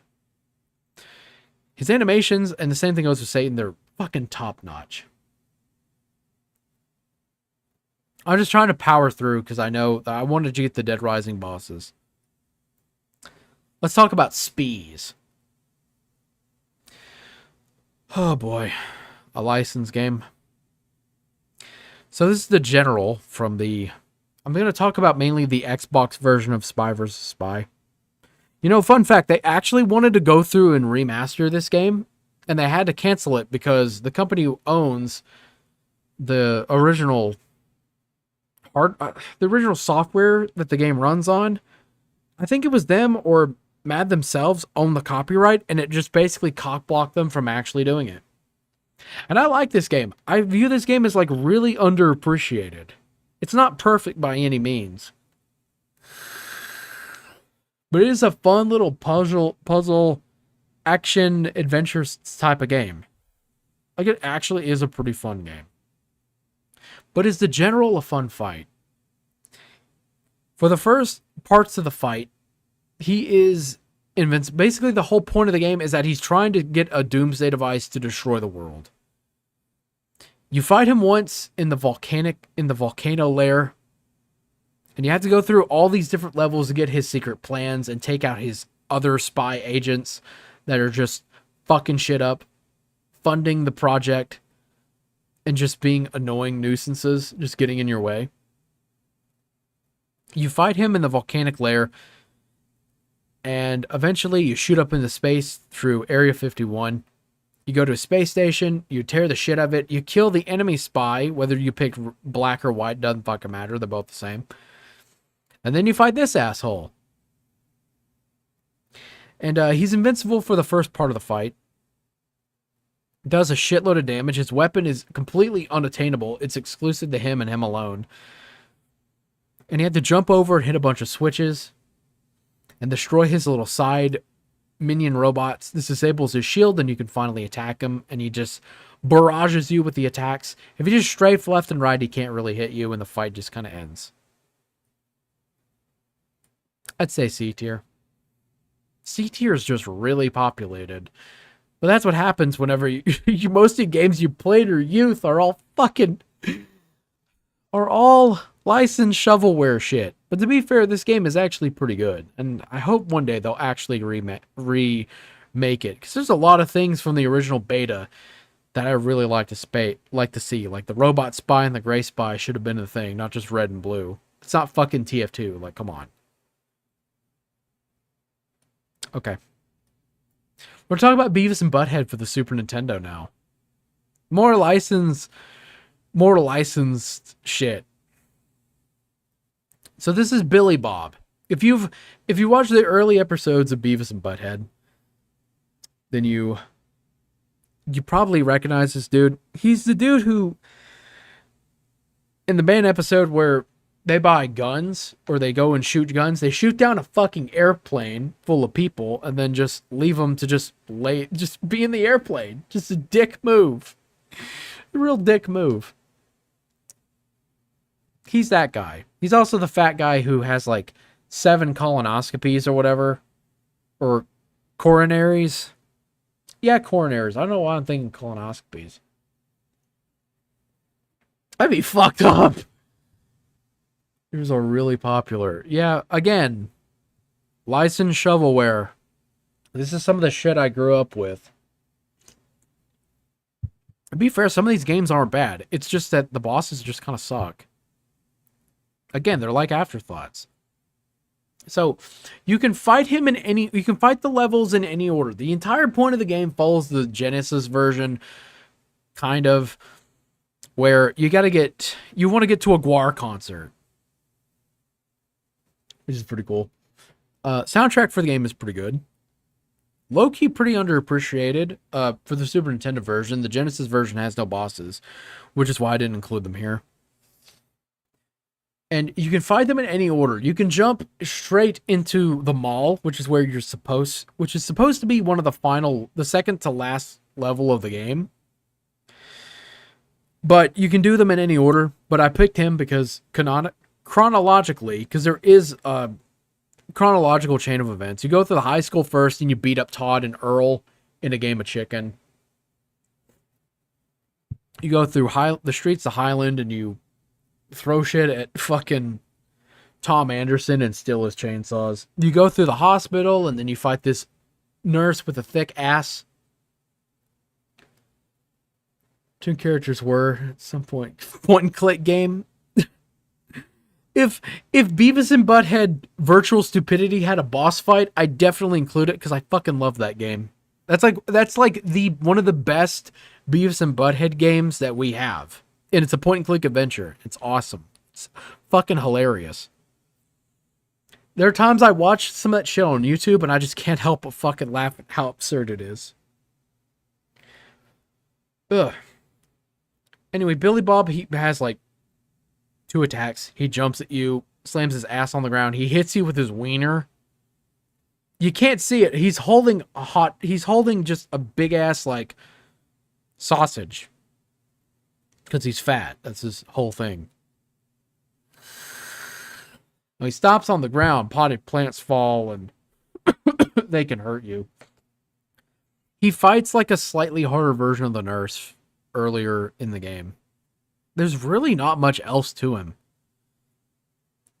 He's a pretty fair boss, not very challenging. He has his own boss music, which is pretty nice. I just say D tier.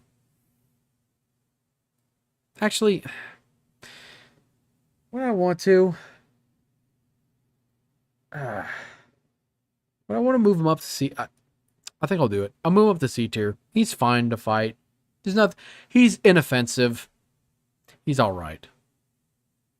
Now, I use the word boss fight for this one a little bit loosely. This is the stage show manager for the final level of the game, which is the Guar concert.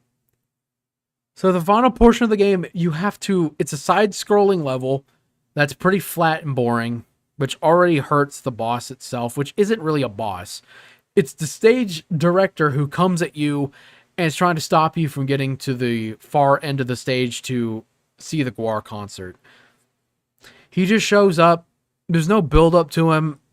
The music is good, but I don't think it's enough to really save it because everything else about this fight, and I use it loosely, is just shit. You hit him once, he falls down, he runs to the left side of the screen, he immediately spawns back. If he catches you, he insta-kills you. He jumps like 30 feet in the fucking air. The most acrobatic fat guy I've ever seen in a video game. Yeah, I'd definitely say, yeah, I'd just say F tier. There really isn't anything much to this fight. It's pretty shit. Alright, let's talk about Dead Rising. These are going to be the last bosses I'm going to get to. I'm not going to get to every single one of these, and there's still ones that I'm missing. I need to have her, yeah. Here, the remake. Good God. I'm going to try to blow through these ones as fast as possible, because there's a bunch. There's a bunch of, like, different versions and different things of Dead Rising that, oh my God. Alright. Wow, it took that fat joke comment to fat. Hold on, I'm losing my mind. Wow, it took that fat joke comment to not show in the stream. So, yeah. Yeah, probably because probably because I'm losing my mind. Again, drunk. Drunk stream. I'm still drinking, son. Sister. Who the fuck you all are. Let's talk about Larry. Let's talk about Larry. And if you have a problem with the stream or the jokes, well, let's just say you might get a visit from Larry. So in 72-hour mode in Dead Rising, you don't fight Carlito last. I know I could technically talk about the Carlito fight in the truck, in the underground, when he fills it with gas and bombs and shit. If you get ending F, then yeah, that could be your final boss. But I decided not to do that because who gives a shit? Larry, Larry, the cable guy. Larry's a butcher in the underground. He is the final boss of 72-hour mode, the main game of Dead Rising. He has the highest health of all the bosses in the game. He has pretty fast attacks, and you have to fight him on a very tight, maybe not very tight, but a pretty decently tight time limit. Because if you don't fight him fast enough, he's going to kill Carlito, and you need Carlito to be alive so you can finish up the story and get the true ending of the game. His attacks deal pretty heavy damage, and they can also waste your time a lot. He can heal himself in the fight, although that doesn't usually happen if you're pretty well prepared. Done with my cursed drawings. Yeah. I'm getting distracted. I need to clear this one up. No more fucking around. So with Larry, his boss name is On a Mission, which is actually a really good theme by what's the name of the band? Fuck, I forgot. It's the song is called On a Mission. It's a great theme. It's copywritten. I can't play it. Not without risking the stream having to be muted, and I don't want to do that shit again. I hate it when that shit happens. He is a fun fight. I'm just going to go ahead and throw him an A tier. I think he is a pretty fun fight. Because the whole thing about, like, Carlito's thing is that his village is destroyed and he's seeking vengeance. It was mainly because of meat. So it's very telling to have him fight in a slaughterhouse. You don't have a big final fight with Carlito. He's just dead. He's just gonna die. No matter what you do. That's fine. So, when you beat 72-hour mode, assuming you're going for ending A, the true ending, the helicopter crashes that's supposed to pick up Frank in 3 days. And then you start overtime mode. And Frank is infected and you got to run around the mall and go and pick up a bunch of shit to make a synthetic temporary cure so Frank doesn't die immediately. Zombrex, basically.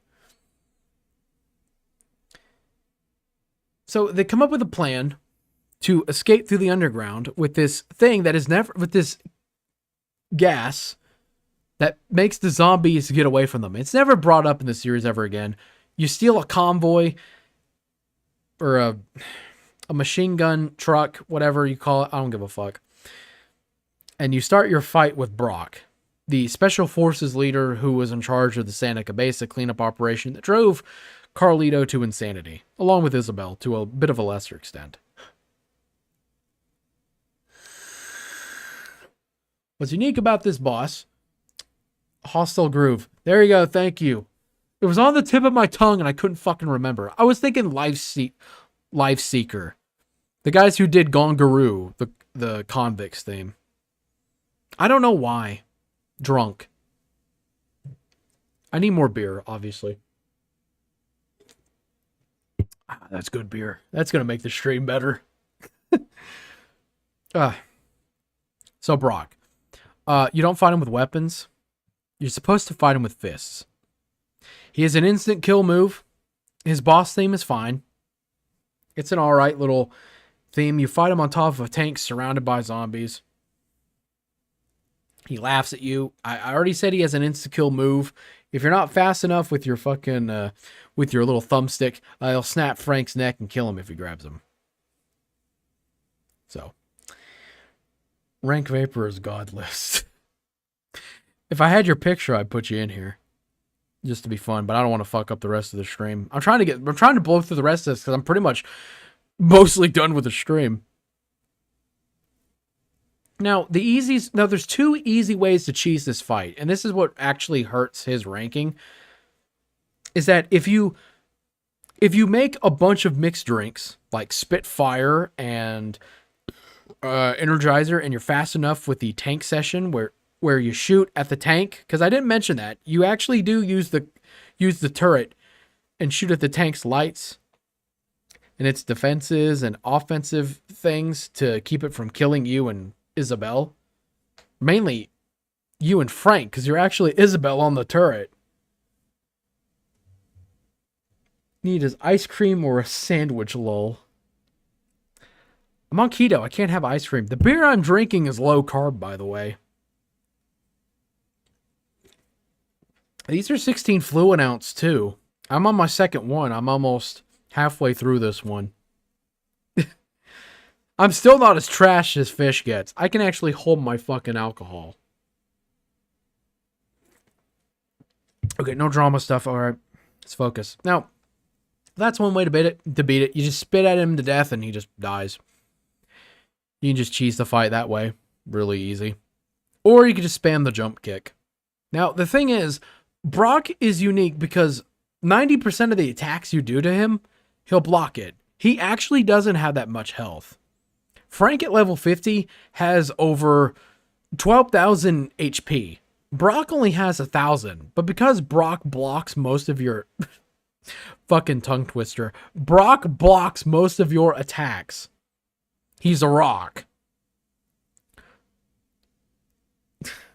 I fucked that one up. Too drunk. And the other way to beat him is just to spam the jump kick and the somersault and the roundhouse. Because you catch him at certain angles, if he falls off the side of the tank a little bit, he makes him very open to those attacks, and he just takes a shitload of damage and you really feel it. So because of the cheese potential, and because of, I'd say just the cheese potential kind of brings him down. Larry doesn't really have cheese potential unless you just go with the mini chainsaws, but I'm not really factoring that in. Because you can just trade blows with him and just kill him really fast. But I want to face him more as if you're like a newer player. By the way, there's no real hard mode in Dead Rising, so the difficulty doesn't apply to them. Same thing Beavis and Butthead. I think there is, but who gives a shit? Who cares? I'd say B for Brock. He's still all right, but I'd rather fight Adam again. To be honest with you, I think everybody would rather fight Adam or Cliff, but I'd definitely rather fight Brock over Paul. I'll say that. Okay, let's talk about Dead Rising 2, specifically Case Zero. There's only one boss in the game, and it's Jeb the mechanic. And because I want to kind of power through, because he just kind of shows up. It's his mechanic place where you're taking refuge. K0 takes place immediately after the Vegas outbreak. Katie's infected, and she's still young, and Chuck's wife is gone. She's a zombie. She bites Katie, and now she's stuck having the threat of being a zombie the rest of her life. At least until 3, but we're getting ahead of ourselves. Jeb wants to kill Katie because he views her as a zombie. He's armed with a shotgun pitchfork combo. He attacks at range. If you get too close to him, he'll impale you and shoot the fuck out of you with a shotgun. Similar to the power move that you get from the combo card itself that he's technically using, which is kind of cool. The boss music's from Cell Dweller. Best it's gonna get. Actually, a pretty good song. I don't understand why Cell Dweller's so hated when it comes to Dead Rising music. I like a lot of the stuff he does. A lot of it's pretty good. Same thing with Blue Stangy. I can't say the exact name, but you know what I'm talking about. They do a really good job with the soundtrack. Jeb's he's pretty alright. As a starter boss for what is the first boss of what is Dead Rising 2, he does a pretty good job. Does a pretty good job. Alright. Let's talk about Sullivan for Dead Rising 2 Vanilla. So, the whole entire thing when it comes to Dead Rising 2 is that Chuck is framed for starting the outbreak in Fortune City, which is basically Wish.com Vegas, because Vegas is destroyed, pretty much. Sorry, I have to smoke for a second. Obviously, that's what I need. Along with more beer. Along with more beer. So why not? And Chuck is framed for the outbreak, and the entire story is about trying to clear Chuck's name so his daughter isn't completely fucked and all that shit. Well, it turns out Sullivan is the one behind it. Phenotrans, which is the company that makes Zombrex, which is the shit Frank used, the prototype he used in Dead Rising 1, is now sold for outrageous amounts of money. And they're going to expose him. And Sullivan, who has been here in the safe house, trying to keep shit safe, quote unquote, he's behind the outbreak. He's one of the two main masterminds behind it. And he's a Phenotrans agent. He kills Rebecca Chambers by shooting her in the fucking head. He almost does the same with Chuck and his daughter. Stacy saves him. Chuck chases after him, and you fight him on top of the Yucatan Casino's elevator rooftop. And it's kind of similar to Brock, but a lot more unfair in some ways. He doesn't have an insta-kill move, but he has an uppercut attack that can just take almost all but a little bit of your health away. You can be at max HP. This uppercut move, it can usually kill you if it knocks you off the platform, because you also take the fall damage and just die. And that is a very shitty feeling. Kind of like with Brock.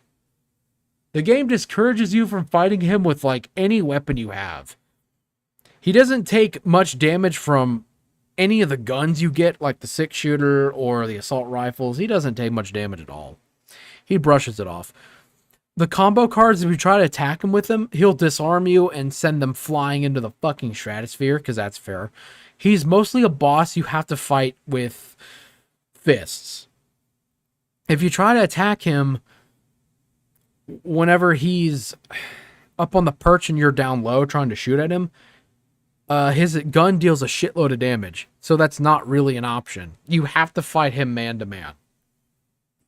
And the best way to beat him is just to use the front kick, send him to his knees, and then just star punch type stuff. Yes, pretty much what he does. You know, I'm actually missing Mike Tyson and Super Macho Man from Punch-Out. I just realized. But we're not going to get to them anyway, so it doesn't matter. I'm really trying to wrap this up as quickly as I can, because we're already pressing time, but I want to get the rest of the Dead Rising bosses out of the way. So that's the way that you're supposed to beat him. He really isn't that hard of a fight once you understand, but if you don't know, then he is brutally hard. But to be honest with you, I'd say A tier. I'm going to be pretty generous. The music that plays is called Conspiracy, and it fits him pretty well considering he's a Phenotrans agent. He's plotting against you, so I mean, it makes sense. Also, the tiers above B tier are lonely. And I do like fighting him. He actually is a fun fight. I do look forward to fighting him when I replay Dead Rising 2, Vanilla. Pretty good. Pretty good. Especially since a lot of the Dead Rising 2 bosses are very mixed. He's not the final boss of Off the Record. We'll talk about her later. TK. TK is the true final boss of Ending S for Overtime. He is really the true main antagonist of the entire game. He is a complete piece of shit. He's in it for the money, greedy as hell, no redeeming qualities. If you go through Overtime mode and you're not fast enough, he kidnaps Stacy and Katie, which is your daughter, and he feeds them the zombies. You don't get to see it on screen, but you get to see the rope shake because they're lowered down into it. You fight him in the arena of Fortune City, which is where the game really starts. Like you're going back to where it all really started. He disarms you. He takes all of your shit away. You can do the same thing. I think you can still do the same thing you can do with Brock. But I haven't really tested it, and it's not necessary. You can't fight him with combo weapons, and whenever the arena gives you up on the upstage platform, that's what you get. A moose head, pipe, maybe some cheese and some OJ, and that's about it. His attacks can be really tricky, and he can do quite a number on you. He taunts you a lot. But you also have to keep in mind that you also have to watch for Katie and Stacy, because they're being lowered into the zombies. If you leave them unattended, they die. And it ends the fight. And so you kick his ass, he's pretty satisfying. The music is very tense for what's going on. I think it is very fitting. I think he's better than Sullivan. I'd say S tier. Bit tricky. His build-up, he absolutely does kill it with the build-up, because you just want to fucking kill this asshole so bad. You finally get your chance. You give him a Disney villain death and throw him off the stage. He falls to his death, and his corpse is just eaten alive. He is an optional fight. Canonically, it's debatable which ending is actually canon for Dead Rising, which is why I went for both of them. Because if you don't give TK Zombrex, because he's infected, he comes back as a zombie and stops you, and that starts Case West, which we'll talk about later. If you do give him to him, he's an ungrateful piece of shit. You got to give him a whole bunch of stuff, and then you fight him there. So this could be a Dead Rising boss ranking. I already did that years ago. At least the first game. Did I? Yeah, I think it was just the first game. That's on the second channel, by the way, if you want to see it. But honestly, I mean, if you want a better listing, just go watch Jake Jaker's video, because he does it way better than I do in mine. I don't know how that video had like over 10,000 views. I have no idea how. It was just a filler video for Sonic 93, the movie. But yeah, he's fun to fight. I think he definitely deserves S tier. Decent, good challenge, good music, good, pretty everything. Pretty good. We're not done with Dead Rising 2 just yet either. We'll talk about Case West. I don't know how to pronounce this guy's name. I just call him the technical support guy. He's some dude in one of those bushy hats. I can't remember what they're called, and I don't care. So in Case West, it takes place after ending A. Frank comes back. He saves Chuck. They infiltrate a Phenotrans place, warehouse, to get even more proof of what happened.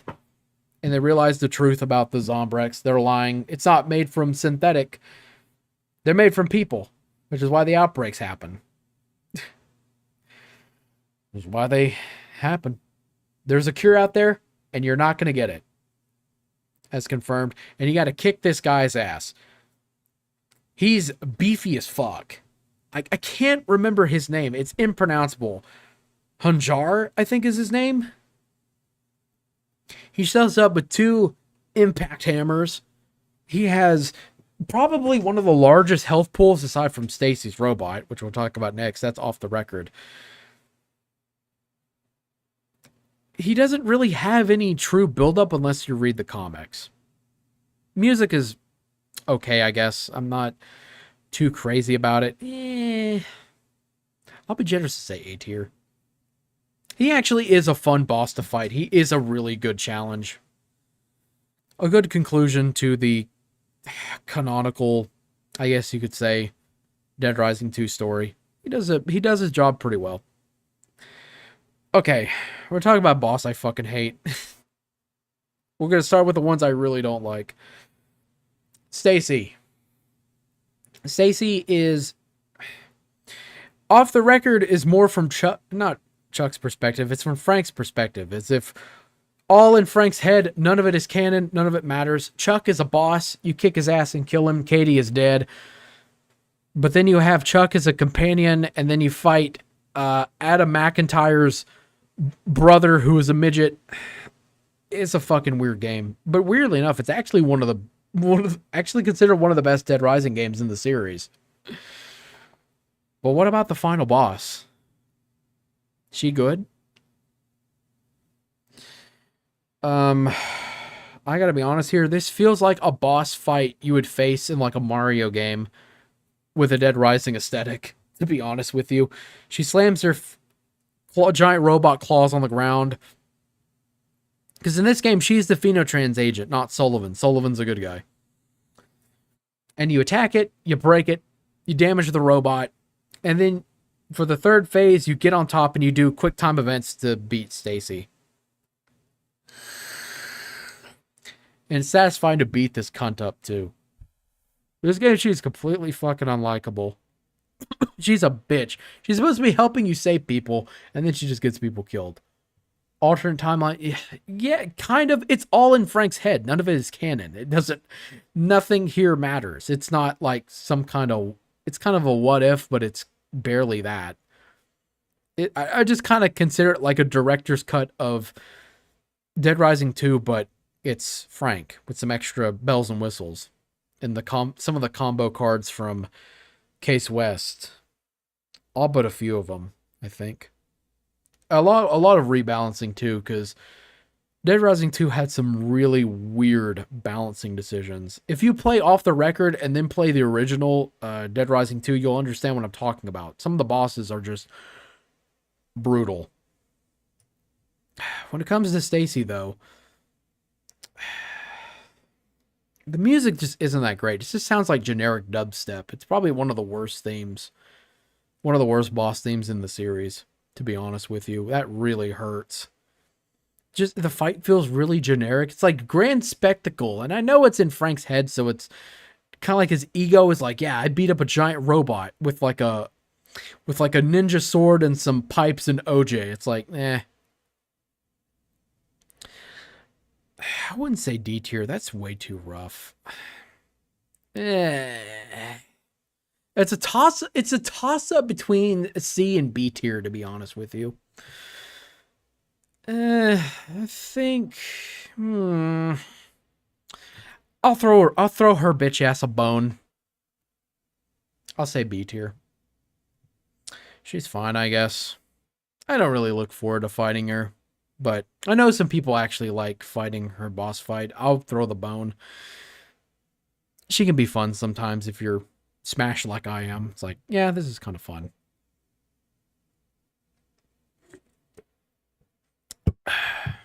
Okay. So let's talk about, we're still not done yet. Let's talk about Dead Rising 3. Thankfully, these ones won't take too long. So the main boss, before it determines if you're been a good little boy and got the good ending, or if you got one of the shitty endings, is Red. Red is one of the people who, he's supposed to be an illegal C.5 tier. Yeah, for me, but I'm throwing her a bone. I say B tier. I'd say it's kind of like more in the middle ground of B. I should have put these ones more in some kind of order, but I didn't, because that's just more shit to worry about. These are just consider these like they kind of compete for who could be the best. We'll just say that. I think that's fair. So Red's one of the illegals because, you know, Dead Rising 3 symbolism, subtlety thrown out the window. Just hit the nail on the head. I mean, the bosses that are literally named after the 7 deadly sins. Almost all of them. I'm assuming Red is supposed to be the sin of sorrow. It's often considered one of the most unforgivable sins. I don't know. Christian lore. Maybe if Spaz was here, then he probably would explain it better, but he ain't here, so who cares?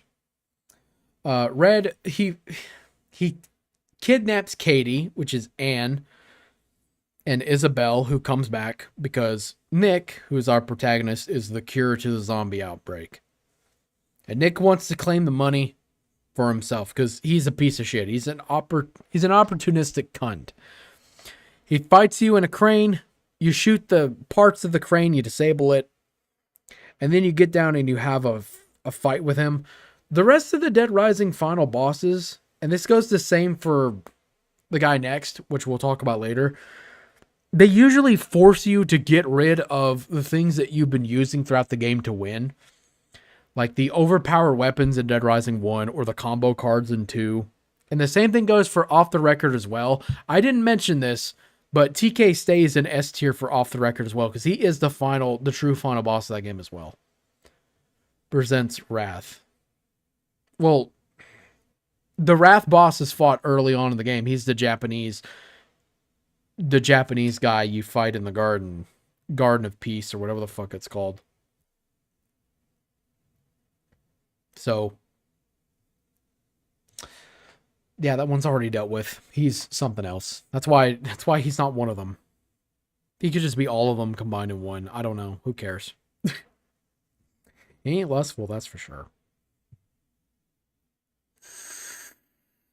But when it comes to him, you can find him with combo cards. And you can throw stuff at him. You can do like grab moves and you can wail the hell out of him and take his health. I mean, that's about the most fun you really get out of the fight. The most fun is just beating the shit out of this guy who just turned on you for money. Because his nose grew 3 times that day when he saw the flyer that Nick was a wanted man. Oy vey. I just say C tier. It's just not a very fun fight. Fun enough to beat the shit out of him. Music is whatever. Dead Rising 3 is kind of mixed when it comes to the music, to be honest with you. That sucks to say, but there's a reason why Dead Rising games just don't get made anymore. Really is a reason. But we're not done yet, because we got overtime for 3. What's his name again? General Hemorrhoid? I don't know. This boss gives me hemorrhoids because it just sucks everything that the other 2 bosses like TK and Brock did that were actually good and just sucks it all out. You can find him with combo cards. His attacks are telegraphed. He really is a pushover. Just not much to like about him. I put him in D tier. I'm putting him in D tier. You know, sitting here talking about hemorrhoids, I mean, it feels like I should just throw him an F tier. Should I throw him an F tier? I'm a bit split. He's definitely D tier material, but is he as bad to be an F tier? Because I really don't know. I don't know. Shit. Tough one to call. I'll just say D tier and just be happy. F tier means they have no redeeming qualities, and I guess it is fun just to kick his ass, but that's really it. That's all he's got. I'll say the real F tier for now. Calder. He just goes in F tier. There's really nothing to like about this fight. Dead Rising 4 is just a fucking shit show from start to finish. Voice acting's terrible. Frank isn't Frank. He's more like, he's not Frank, he's just Hank. Hank East. That's who he is. This ain't the Frank from Off the Record or Case West. It's like, fish flashbacks. Yeah, it all goes full circle. All goes full circle, I guess. Calder is, he's a, Dead Rising 4's thing is that, we're going back to our roots. We're going back to Willamette. The zombies, they're even more annoying and they're even more dangerous. They're more dangerous, but they're actually just more annoying and just not fun to fight. And so you take the infected smart zombies that leap around the map. Now you put in a mech suit. He's a soldier and he's sentient and he can talk. And it's supposed to force out this message about humanity being terrible. It's like, who gives a shit? No one cares. It's probably just because of my bias, but there's really nothing to like about Calder. You get in a mech suit, you beat the shit out of him, he dies, and that's it.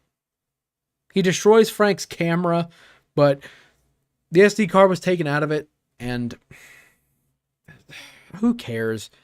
I really cannot rank this much higher. I can't find anything good about this boss. I'm glad I said F tier for the actual worst boss of the entire series, and it's from the worst game in the series, so congratulations, DR4. I'm very happy you assholes at Capcom Vancouver lost your jobs. Really, I shouldn't blame them. I should just blame Capcom entirely. I'm just salty that they ruined one of my favorite game series as a kid.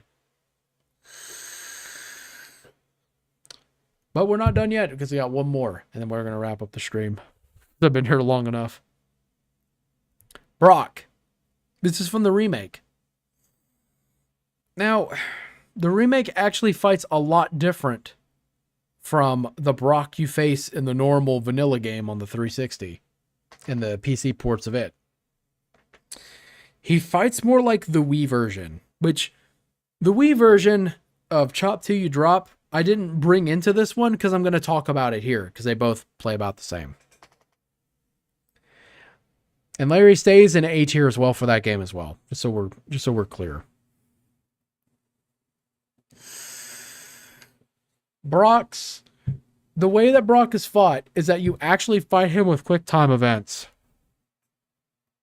Like the moves that you do on zombies, like the judo throw and the knee drop, the roundhouse, all those moves, the leg sweep, they actually work on him, but they're all telegraphed, so they're all really automated. So the challenge is pretty much gone.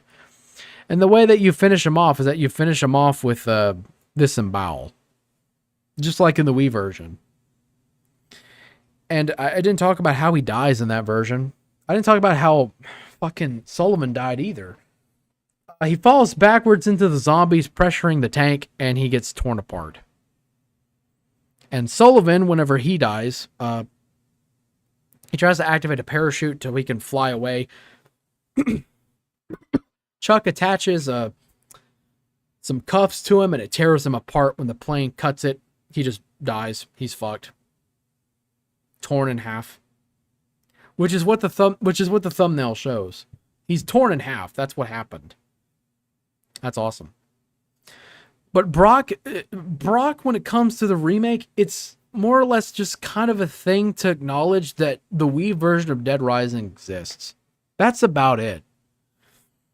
It takes any challenge, the good things that Brock has, and just kind of throws it out the window. Another reason why, like, I don't hate the remake, but it's just a side grade at best, and that's it. And I think that's really sad.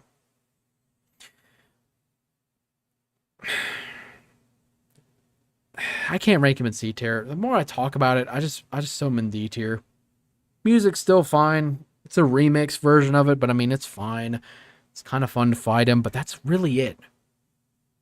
That's just about it. It takes a lot of the good things that Brock had that this Brock just doesn't have. This isn't Brock Mason. This is just Cock Mason. That's how I see him. Look, there's still dozens of bosses, but I can't get to the rest of them. So if you like the stream like this, just let me know. Because, post in the group chat. I'll check it later. So that's pretty much the end of the tier list thing. For now. There's still plenty of bosses here. But maybe if I need another filler stream, then definitely I'll get to it on the occasion later.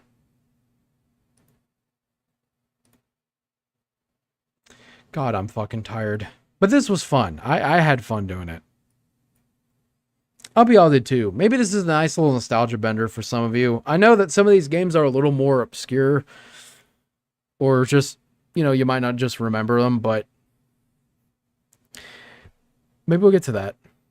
Made Larry white. Well, the reason why Larry Chang was like that is actually because China and Japan had a lot of beef, and Capcom is based in Japan, so they made the Larry thing as a way of a passive aggressive fuck you to Chinese people, and they had to change it. I don't really know why that fucking matters, but they had to do it anyway, so that's why. I should have mentioned that, but drunk, tired, I want to go to bed. Let's play the outro music. I hope this stream was fun. I had fun doing this. I like doing these streams like this. It just beats playing DBD. I really don't want to play that fucking shit anymore. I could have played Dota, but I'm like, eh. The game's just a little too spicy. But I hope this was fun. I had a lot of fun doing this. I hope you all did too. So I'll see you next time. Y'all have a good one.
Another all-time banger from the Kill Stream.